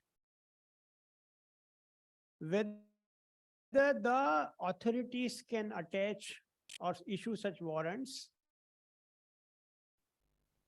And the second landmark judgment, which was delivered in 2017 in the matter of Nilkamal Realtors, writ petition 2737 of 2017, Honorable Bombay High Court has delivered landmark judgment, because in the entire nation, the people have gone to the Supreme Court and the Supreme Court designated Bombay High Court to deliver the judgment because they were having the expertise. These 2 judges, apart from that, there are so many other things which we are going to discuss during our presentation, though it is extempore. I kept it for a reason that let us, you know, have some good communication between us so that we can understand more on the subject, instead confining myself to some PPTs. So this is how I thought that maybe we can go on. So let's go ahead with that. Since we have filed the complaint, and you and I know that there is 2 different forms, form number A, form number B. Form number A is for the, you know, compensation, not compensation, it is interest and refund, and B is for specifically for the compensation, say maybe rent or, you know, mental agony or whatever you call it. What is the purpose of appeal? That is first question. What is, and you and I know that if suppose either of the party is not satisfied, they can have and go in the appellate tribunal, that is provided in the act itself. So when you go in appeal, that means there is difference of approach. You go to a trial court, that is maybe RERA, with a question of fact. And when you go to the appeal, it is question of law. Now, when you go in appeal, and I'm not going into the detail of the complaints, when you go in appeal, you are either a allottee or you are either a promoter. Sometimes it is a broker, a real estate agent. Sometimes alienated parties or person under section subsection ZG, where a person is been also defined by the act, where individual, HUF, societies, firm, cooperative societies, association of people, whether registered or no, and there are some other people. So any person under section 31 aggrieved and can go into the complaint. Under section 43, they can always go to the appeal. Now, if suppose I'm just taking whether if you are a allottee, if you are an allottee, then how we and what are those pros and cons which you need to understand before you go in the appeal. Compliance is 60 days after the order. So the very first thing the appellate tribunal is going to ask whether you are within that 60 days. Now 60 days starts from where? You will say, sir, the order I have received, after 2 months, and the court will ask you, when did you apply for the order? So it is not the question when you have received the order, the certified copies. The question is when the authority has actually intimated you that the order is uploaded. And from that day, 60 days. The very technical one, because you have to, satisfy the appellate tribunal that I am well within the time. People have gone in and they have said that, sir, the order which I have received was, after 3 months or 4 months or 5 months, and the authority have not given me the certified copies. So the next question would be, when did you apply? And how you know that the order is delivered? So when you know order is delivered, then only you have gone into and then applied for the certified copies. And there the appellate tribunal will come to know that when did you understood that the order has come. That's the on documentary evidence. You have to prove that, sir, this is the date from which I got this. So 60 days counting from this. This is the first qualification of the tribunal.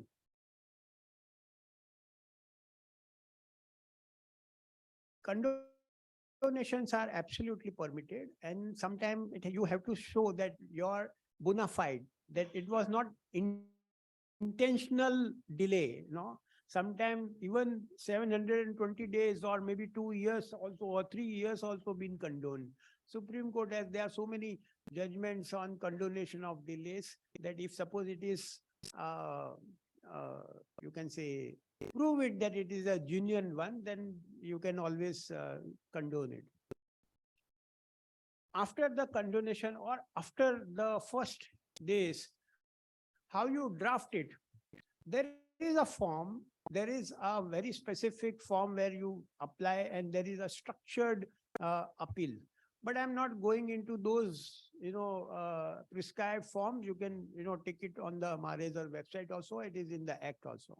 Let's concentrate on the content part. And the best part would be that what is the ground for appeal? Are you going to tell the same thing to the appellate tribunal what you told to the authority? The same complaint, you just verbatim copy, paste, and put it in the ground for appeal and just say, the appellate tribunal is going to ask you, you have said this already in the trial court, then why you are here? You must tell me that why you are not satisfied with this order. Just because it is against you, it doesn't mean that it is, you have some ground to appeal that, okay, sir, the honorable authority have not understood my complaint. The interpretation of the sections which I have told the authority is not been actually taken in a bona fide way. Whether the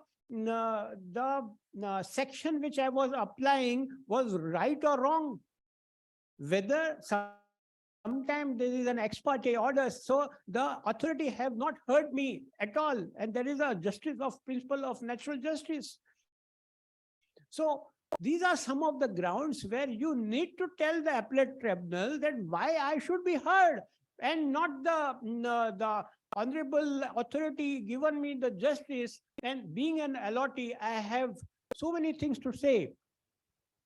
It is like this, that the authority may give you the order, which is not, may not be the crusk or maybe the ruling which the Honorable Appellate Tribunal has given, or Honorable High Court has given, or Honorable Supreme Court has given.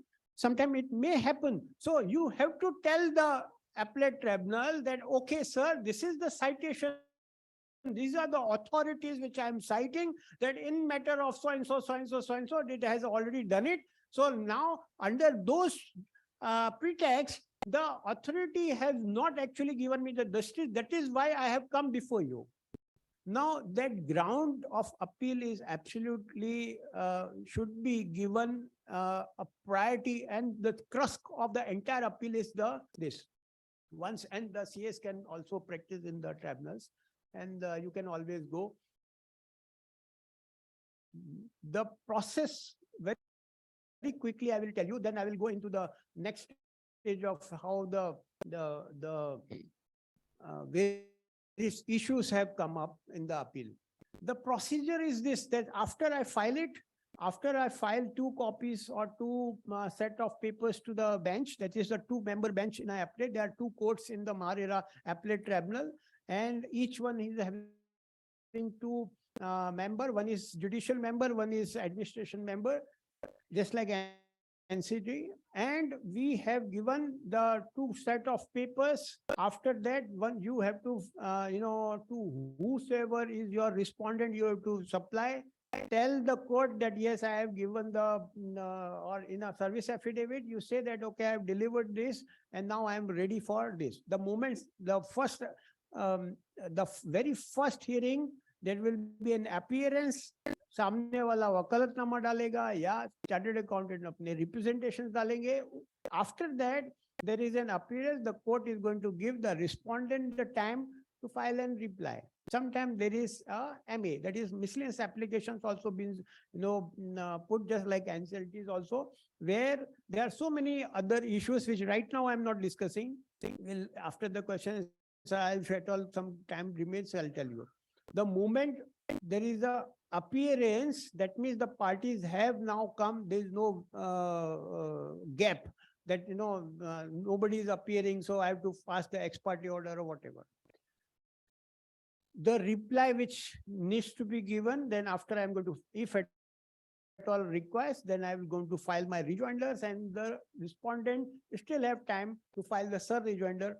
After that, the pleadings are over. Citations are in a very specific format which the Honorable Bombay, your tribunal has given, that you cannot put entire whatever citation into paragraphs or whatever. The entire judgment you have to annex to the index, the format in which the tribunal has told you, with internal paragraph and the outer paragraph, and along with the internal and the main pages of the appeal. So this is how you are going to put your papers, and pleadings are over. The arguments are going to be there. Sometime in the tribunal, arguments are partly heard.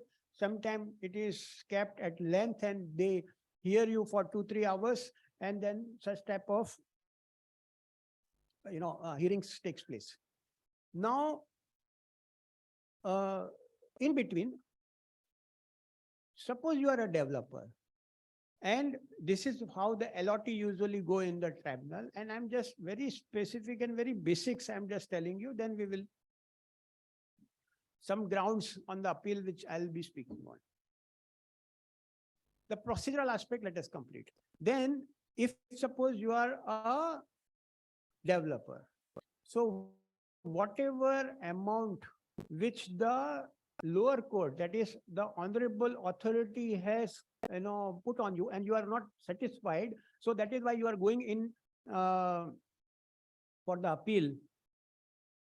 So the new tech judgment till today, very recently, it was,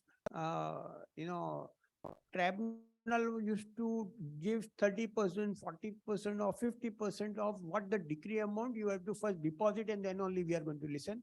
After the new tech judgment, which is now compulsorily 100%, you have to now deposit with the tribunal. The moment you file your appeal, the tribunal is going to say that, okay, you are a promoter, you need to now under section 43(5), you need to deposit the entire, they will give you an order and give you a month's time, sometimes 15 days, sometimes 20 days.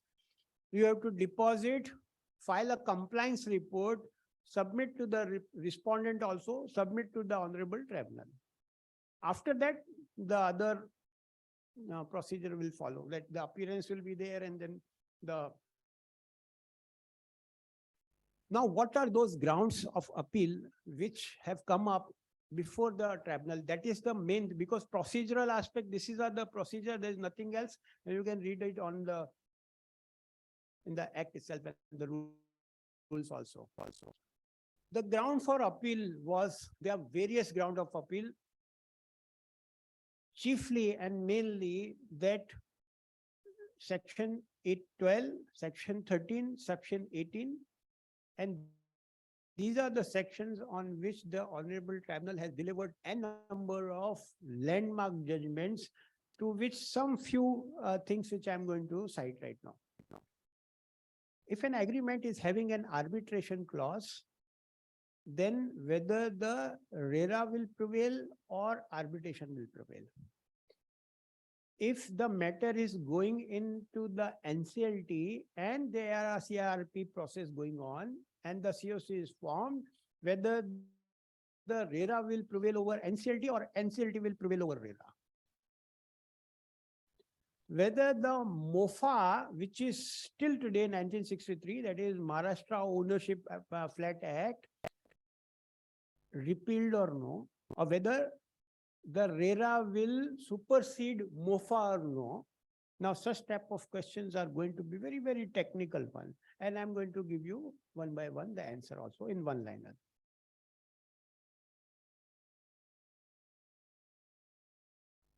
The concurrent list of Constitution of India says that whenever, under Article 256, whenever there is a central act and when there is a state act, the central act will prevail over the state act.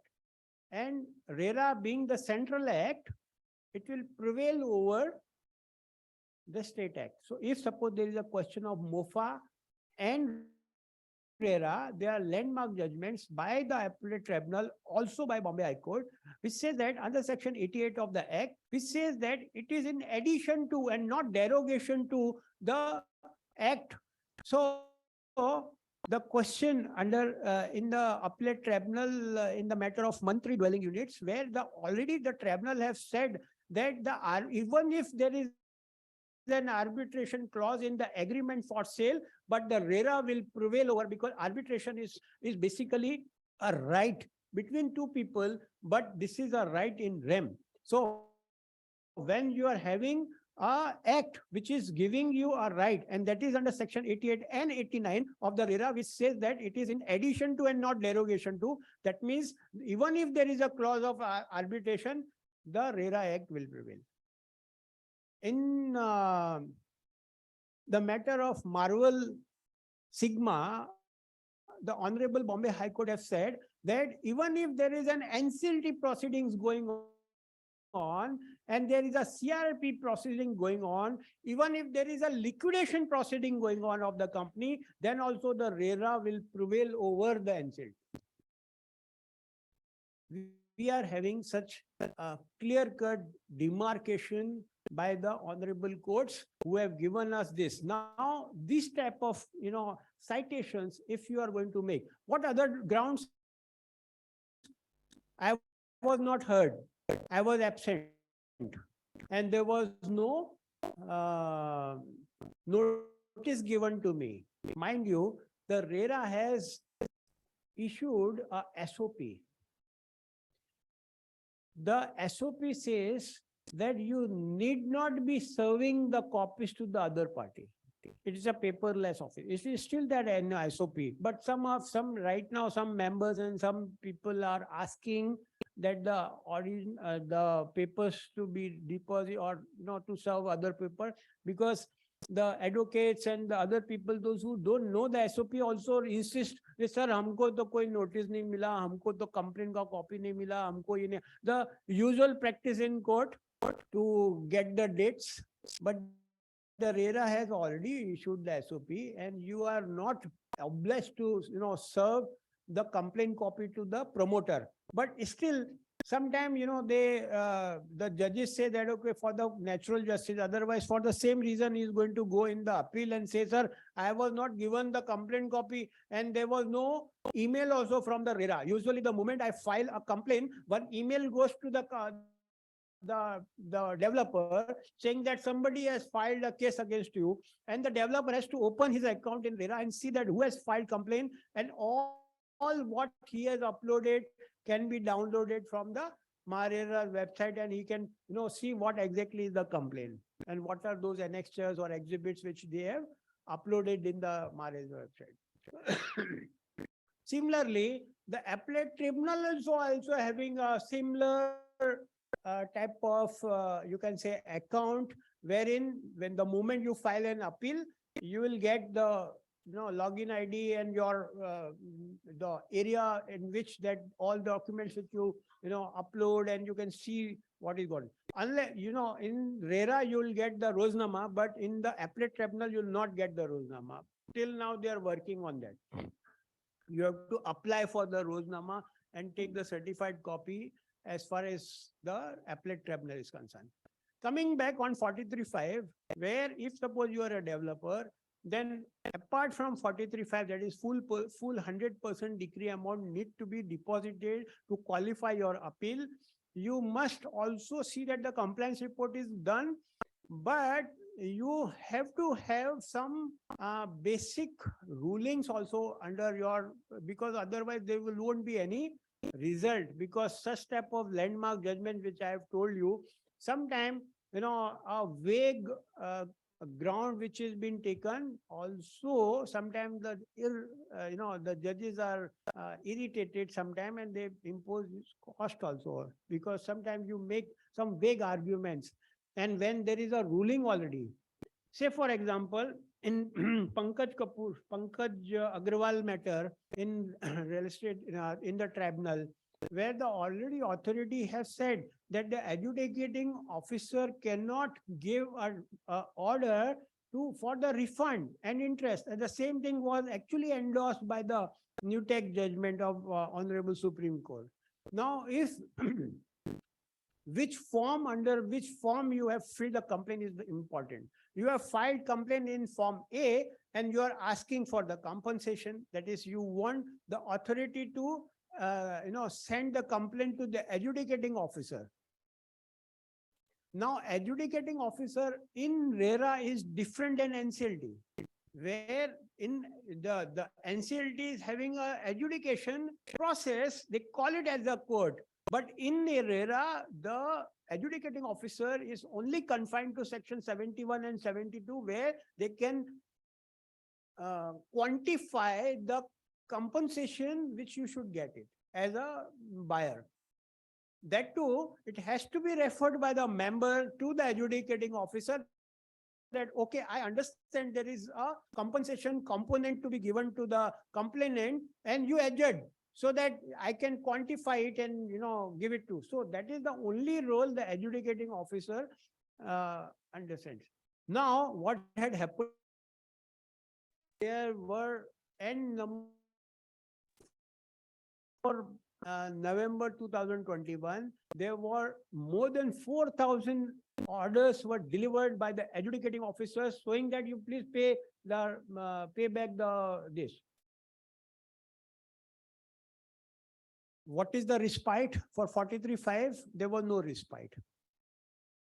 one order, which I was also party in Bombay High Court, where the developer told the Honorable Court that, sir, how do I pay 100% when the lower court has not quantified the decree amount? It says that please pay the interest and please pay the refund amount received. But in the order, there is nowhere mentioned that how much amount to be refunded. So how do I know? So please allow me 50% to be, and this is very isolated case where the Honorable Bombay High Court has allowed even 50% as a qualification for the appeal.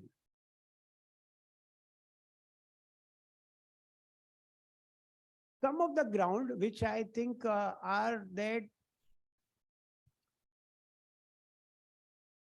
as a developer, I tell the court, sir, although I was late by giving the possession, but he also not paid me in time.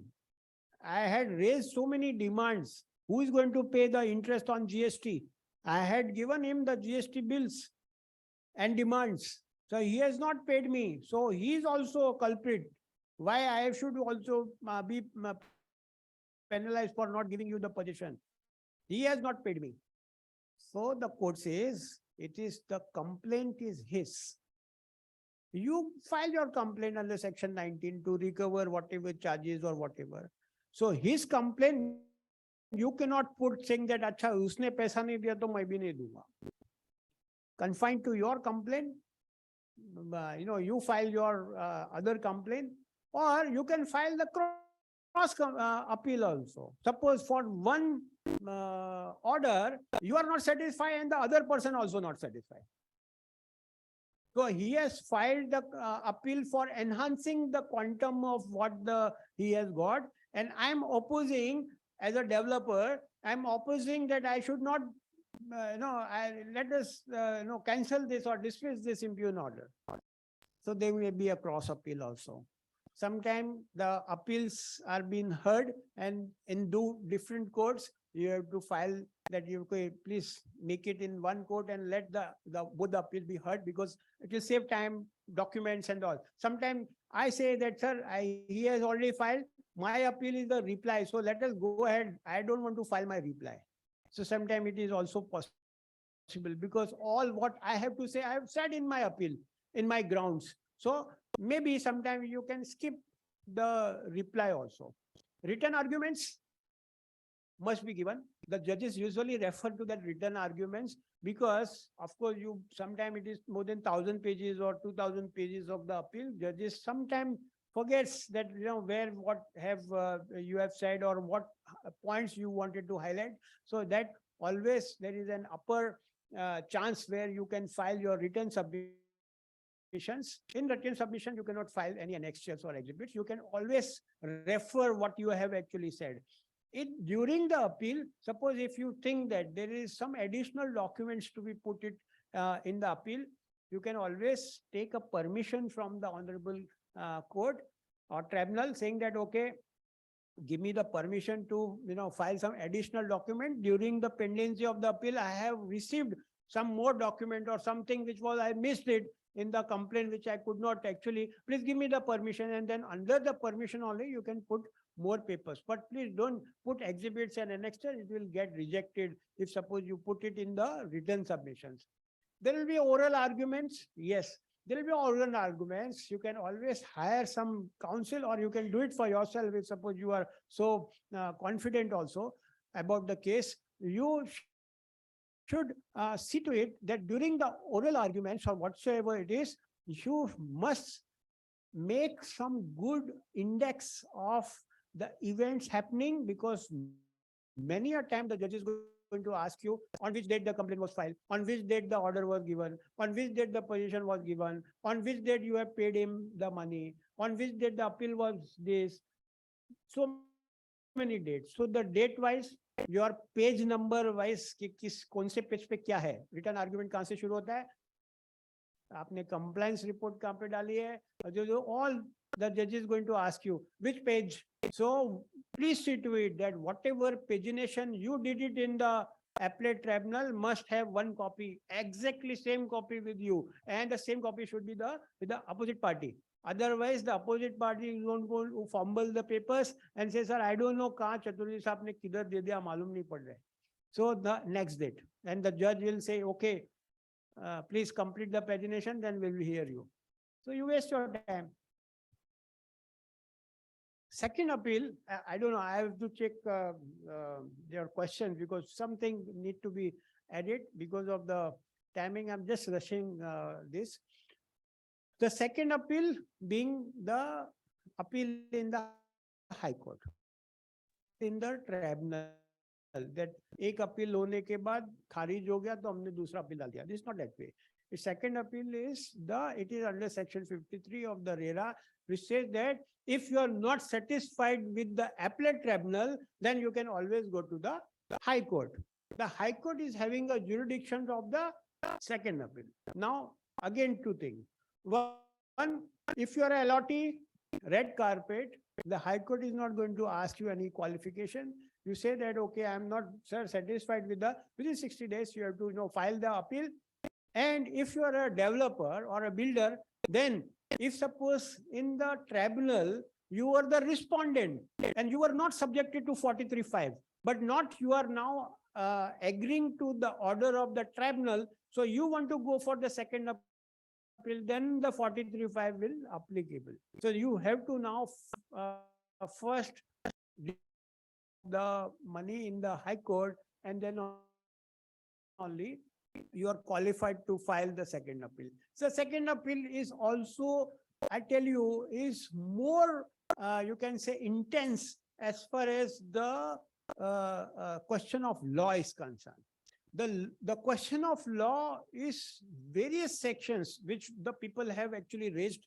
Like for say example, the honorable authority do not have the jurisdiction to adjudge, because one of the, I'm just giving you some example, that the agreement for sale was 2014 and it was in MOFA, and now you are enforcing that MOFA agreement into the RERA.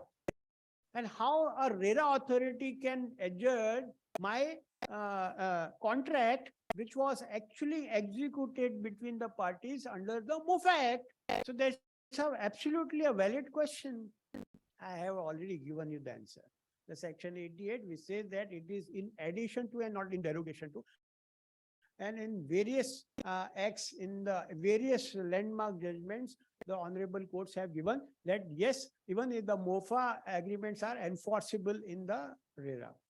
Let us now very quickly see that what happens after second appeal in the High Court. Of course, it will be a question of law, and the same way what you have fought in the tribunal is the same thing which you are going to file in the Honorable High Court also. But now then you have to prove that why you are not satisfied there. I am here before the court with some certain more, citations and authorities and the interpretation of the sections. Hardly any second appeal has survived, I tell you. Why? Because that the Honorable Court has understood that the Honorable Tribunal is taking absolute time to understand the conflict, and they give full time to all the litigations, and they hear them in length, sometimes 3 hours, 4 hours. So when they go in the Honorable Bombay High Court, they are not prepared. They just copy paste what they did it in the tribunal and they produce it in the court, and the court have seen that, okay, this is already you have told in the tribunal. So what new? You need to tell something new to the second appeal, and there where the question of law comes in. Procedure, it is just like any other suit which you file in the Honorable Bombay High Court. The question is that whether the Bombay High Court or Honorable High Court can indulge into the process of RERA. sometimes people go with the writ. Now, the writ jurisdiction is different than the second appeal. The writ jurisdiction, I go to the Bombay High Court and say, sir, the honorable authority has issued a warrant against a developer to recover my money, and honorable collector is sitting over on the warrant and is not executing it. So there where I can tell the court that, sir, there is something, I am thinking that I must get my justice in time, and please allow me to, file this writ, and please instruct honorable collector or the authority that please do expedite me or give me time. Or sometimes people have gone, I'm a senior citizen, the authority is not listening to me. They will say, please come in queue. So there are so many, things which you can go. But writ is not the jurisdiction to challenge the order of the appellate tribunal. You have to go in the second appeal and not in the writ. What is the difference? The difference is that the authority has given a decree against a developer. Now I go to the Bombay High Court and say, sir, 43.5 तो मेरे पास में इतना बनता ही नहीं है, तो within you have to give me 50% or 40% or waiver of the 40, because he is not the LOT. I have already terminated him. I have filed a case or a specific performance. I am filing him that he is not a LOT at all. Or there is a dispute between me. He is not paid me money, so I am not going to give him.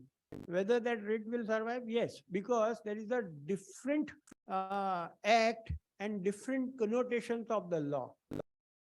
Only and only when you are challenging the tribunal's order, that will be in the jurisdiction of the second appeal. The floor is open for the question and answer. If suppose you have something, please shoot. Otherwise, I will give you some more backgrounds and some landmark judgments with the Honorable Tribunal has recently gone through with that. First appeal also and second appeal also. If suppose you have not paid in the first appeal, you have to pay in the second appeal. Yes, as a chartered accountant, you can appeal in the tribunal. High Court only advocates can. Yes. Yes, and all the cost also. If suppose there is 20,000 rupees cost been given, or some compensation given, or refund with interest, what is SBI MCLR rate plus 2%. So that is also given. If you don't have money, that is what I am saying, that in writ is not the jurisdiction to challenge the order of the RERA. Then you have to go for first appeal if you are a developer. So first appeal, you have to first deposit 43.5. Correct. Correct. That is the act. You cannot now challenge. If suppose if you want to challenge, then this is a pre-qualification. You need to pay the deposit, then only you can appeal. That is the pre-qualification. That is condition precedent. Yes, sir. Somebody was asking something. No. Okay.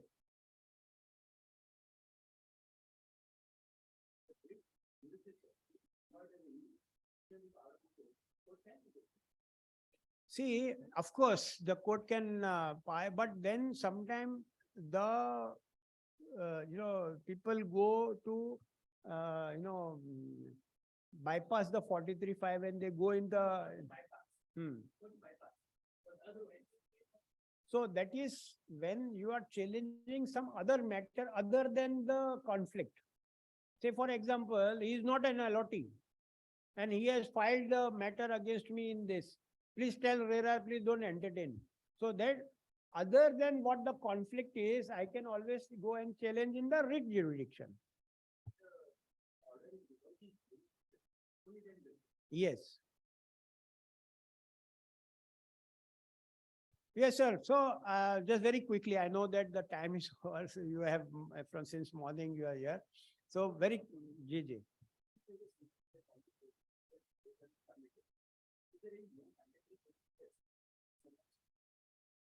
Yes, of course, that is the mandatory, see, that is how the Honorable Tribunal has given the format only.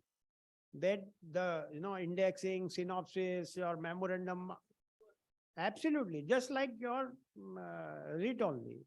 The format is that only.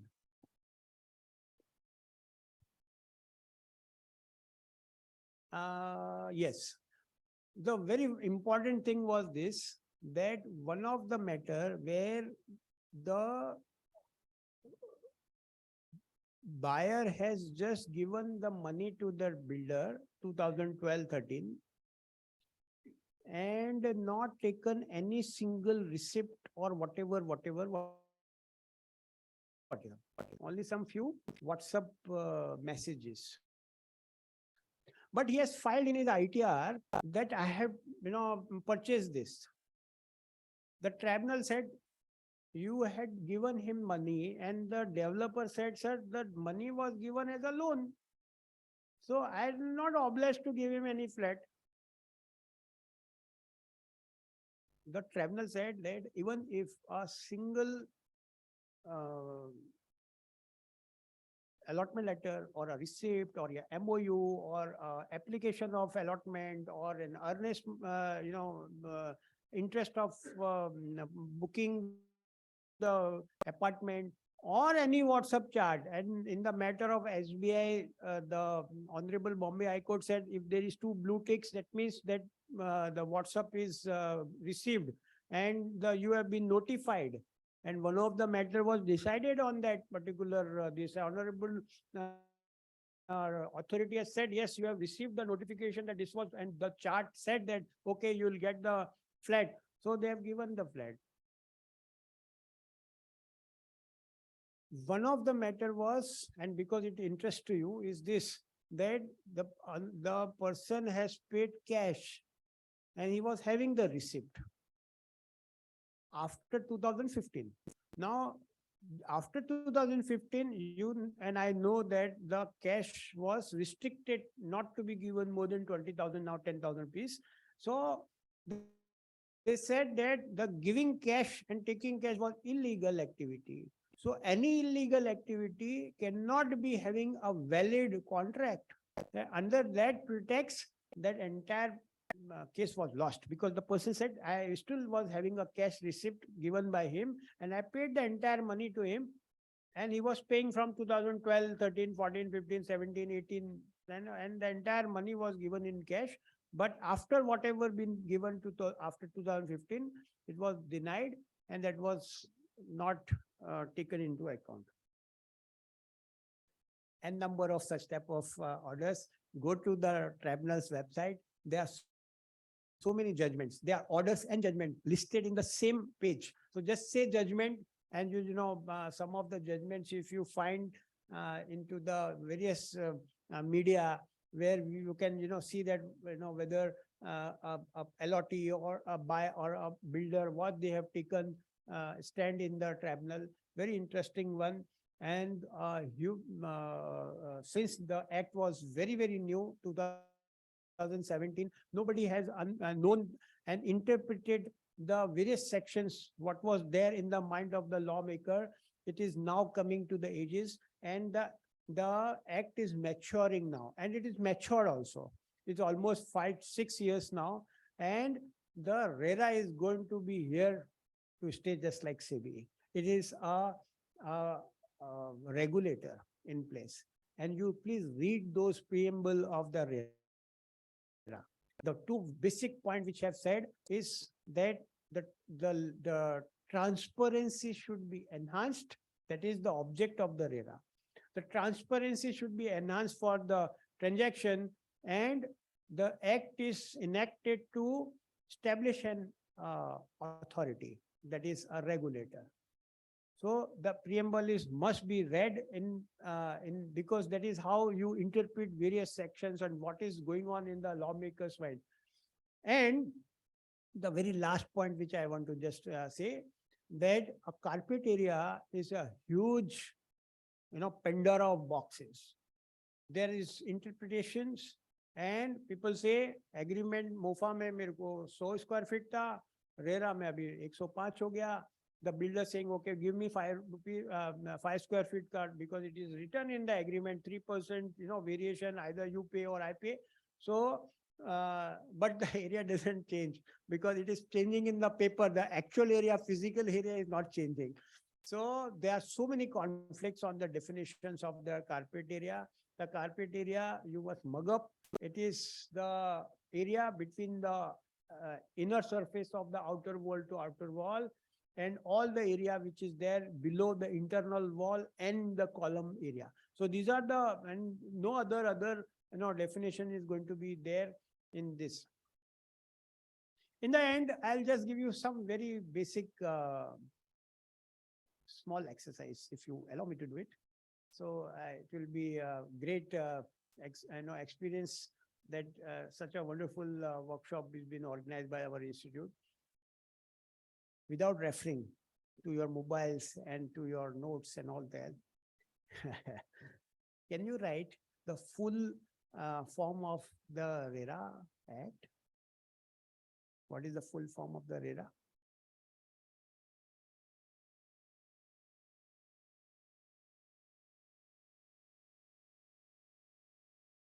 See, after all, it was a RERA course.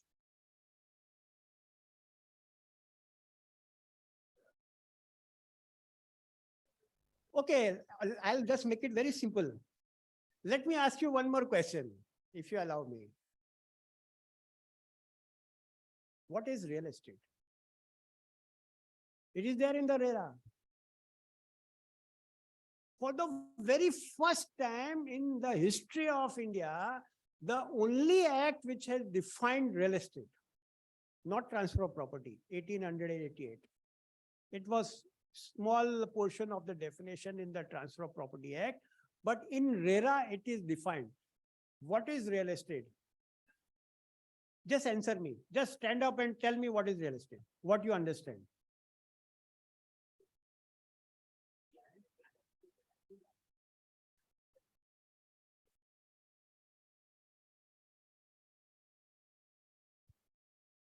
The trees are immovable.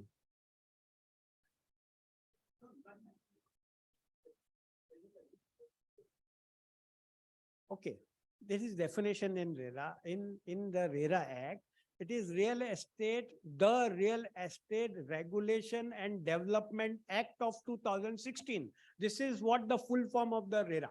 And we say RERA, that is REA Act 2016. The last A is Act already. So the last A is the authority. So the authority word is not there in the title of the Act. It is the Real Estate Regulation and Development Act 2016. Now what is real estate? Very interesting one. Sir, it is not transaction usage of the real estate. It is not the attribute attached to the real estate. Real estate is a heterogeneous nature and it is a commodity which cannot be replaced. And the definition which I am going to give you is this. And I have divided the definition into 3 parts. The real estate is, because it will going to not just RERA, it is going to help you in your other professional this also. The first component of the definition is, and mind my words, every word is important in the definition. It is as per RERA, any land. It is any land. So it may be agriculture, it may be non-agriculture, it may be a khasra land, it may be a riverbed, it can be a nautic mile in below the seabed, it can be a pahad, it can be anything. Any land and its improvement.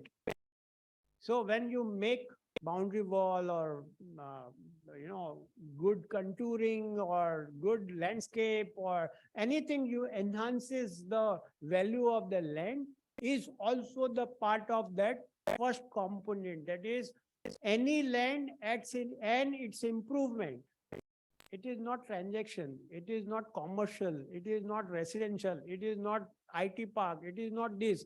Please understand, any land and its improvement, any immovable permanent structure. The life maintenance of a concrete is 60 years. And though the trees are having 400 years of age, but it is not the real estate. So anything, any permanent structure, any immovable permanent structure attached to earth. That's the definition. So it doesn't Sansad or maybe hospital, a cemetery, college, school, or these are not buildings. These are also real estate. The usage have actually changed. So somebody is using for hospital, somebody is using for residential, somebody is using for governance. So two parts. First is any land and its improvement, any immovable permanent structure attached to earth. Can you guess the third one?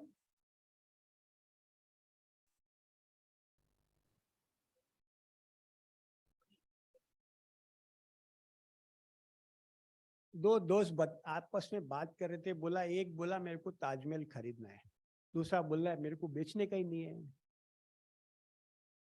तो क्या बात कर रहे थे हो? Right to own a property is the third component, which it is called as realty in the European countries. But in the RERA definition, right to own a property, say maybe any, I know that you must be knowing what are those land rights. There are subsurface rights, there is a surface right, and there's an air right of a land. The air right being the FSI, TDR, all those things. And the land is the right where the agriculture and divided into agriculture and non-agriculture. Anything which is not agriculture is non-agriculture. And anything which is we have in income tax, whatever tillable and this and that is the agriculture land. Now, anything below the land, that is your mining or all those excavation of minerals and this and that are the rights. If you are in Dubai, you have a right, or in Gulf countries. But in India, you don't have right because it is the prerogative of the government to excavate. Suppose आपको कुछ हीरे का खजाना मिल गया आपके नीचे, तो government India को आपको surrender करना पड़ेगा. So why surrender करना पड़ेगा? Because in India, unfortunately, after 1974, after the 44th constitutional amendment, the fundamental right to own a property was taken back by the government. Article 31 was abolished. And till today, we do not have fundamental right to own a real estate or a property in India. Only a constitutional right in the 98th constitutional amendment, where the government of India has given you the right, that is constitutional right under Article 300A. So, you remember, I just, tell you, if suppose you remember, I don't know, some senior must be here. There was one 37I under section 269 UC. And 37I was what? That you need to take a permission from income tax authority. Sir, please, you may, give me or you please purchase my property at this particular price. And if you deny, then only I'm going to sell it to my buyer. So that was 37I. Damn it. If suppose it's my property and my brother wants to purchase it, and if I want to sell it for 1 rupee, how does it matter? For say market is say 10,000 rupees, I'm selling to my brother 3,000 rupees a square feet. What government got to do? So section 50C comes in, and then stamp duty will say, you two brothers are evading the tax. So it is now 7,000 rupees. आपके इसमें मैं हम लोग जोड़ देंगे उसमें. So I mean I can go on and on. The convictions or the fundamental of any act must be read with the definitions. So you must read before you practice RERA. You must read the preamble and section 2 of RERA, which gives all the definitions. And once you are thorough with the definitions, I believe these are the procedural thing which you are going to be. Thank you very much for listening me patiently. Yes, sir, please.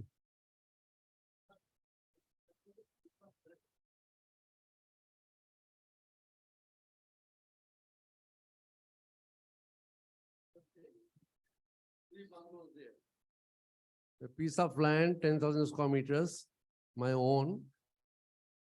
I made a private limited company that I'm constructing the bungalow, 3 bungalows. Now under the RERA, and now I can't afford it, so I've decided to start selling it.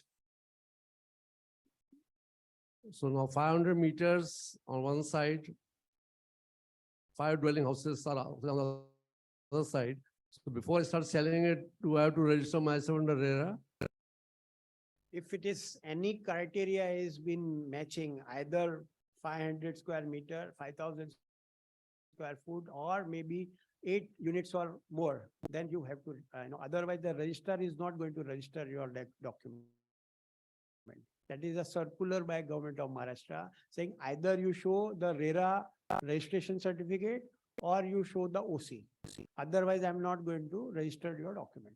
Yeah, so because of 10,000 meters, it will get covered under RERA. You have to. And it is under construction, so there is no OC. So I have to go for RERA registration. Yes, sir. Thank you.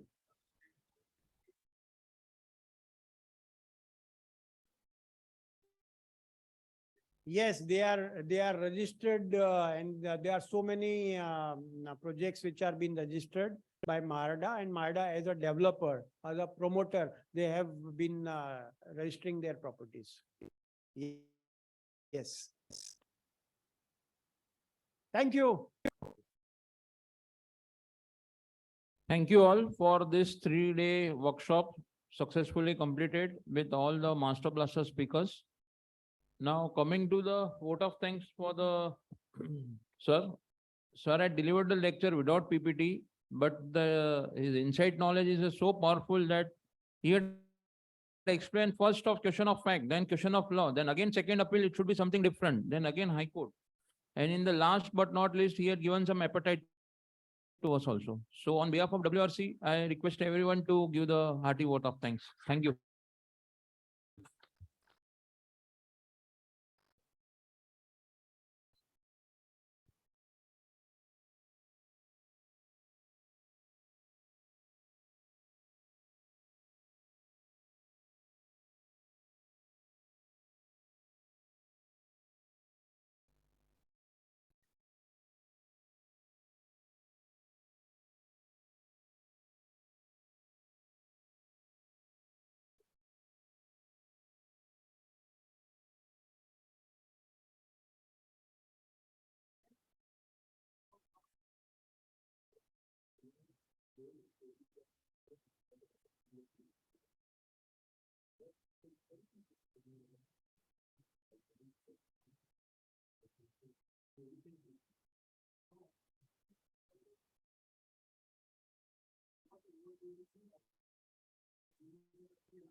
Hello hello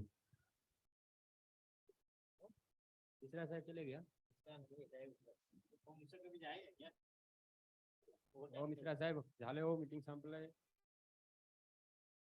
check check check check hello hello hello hello hello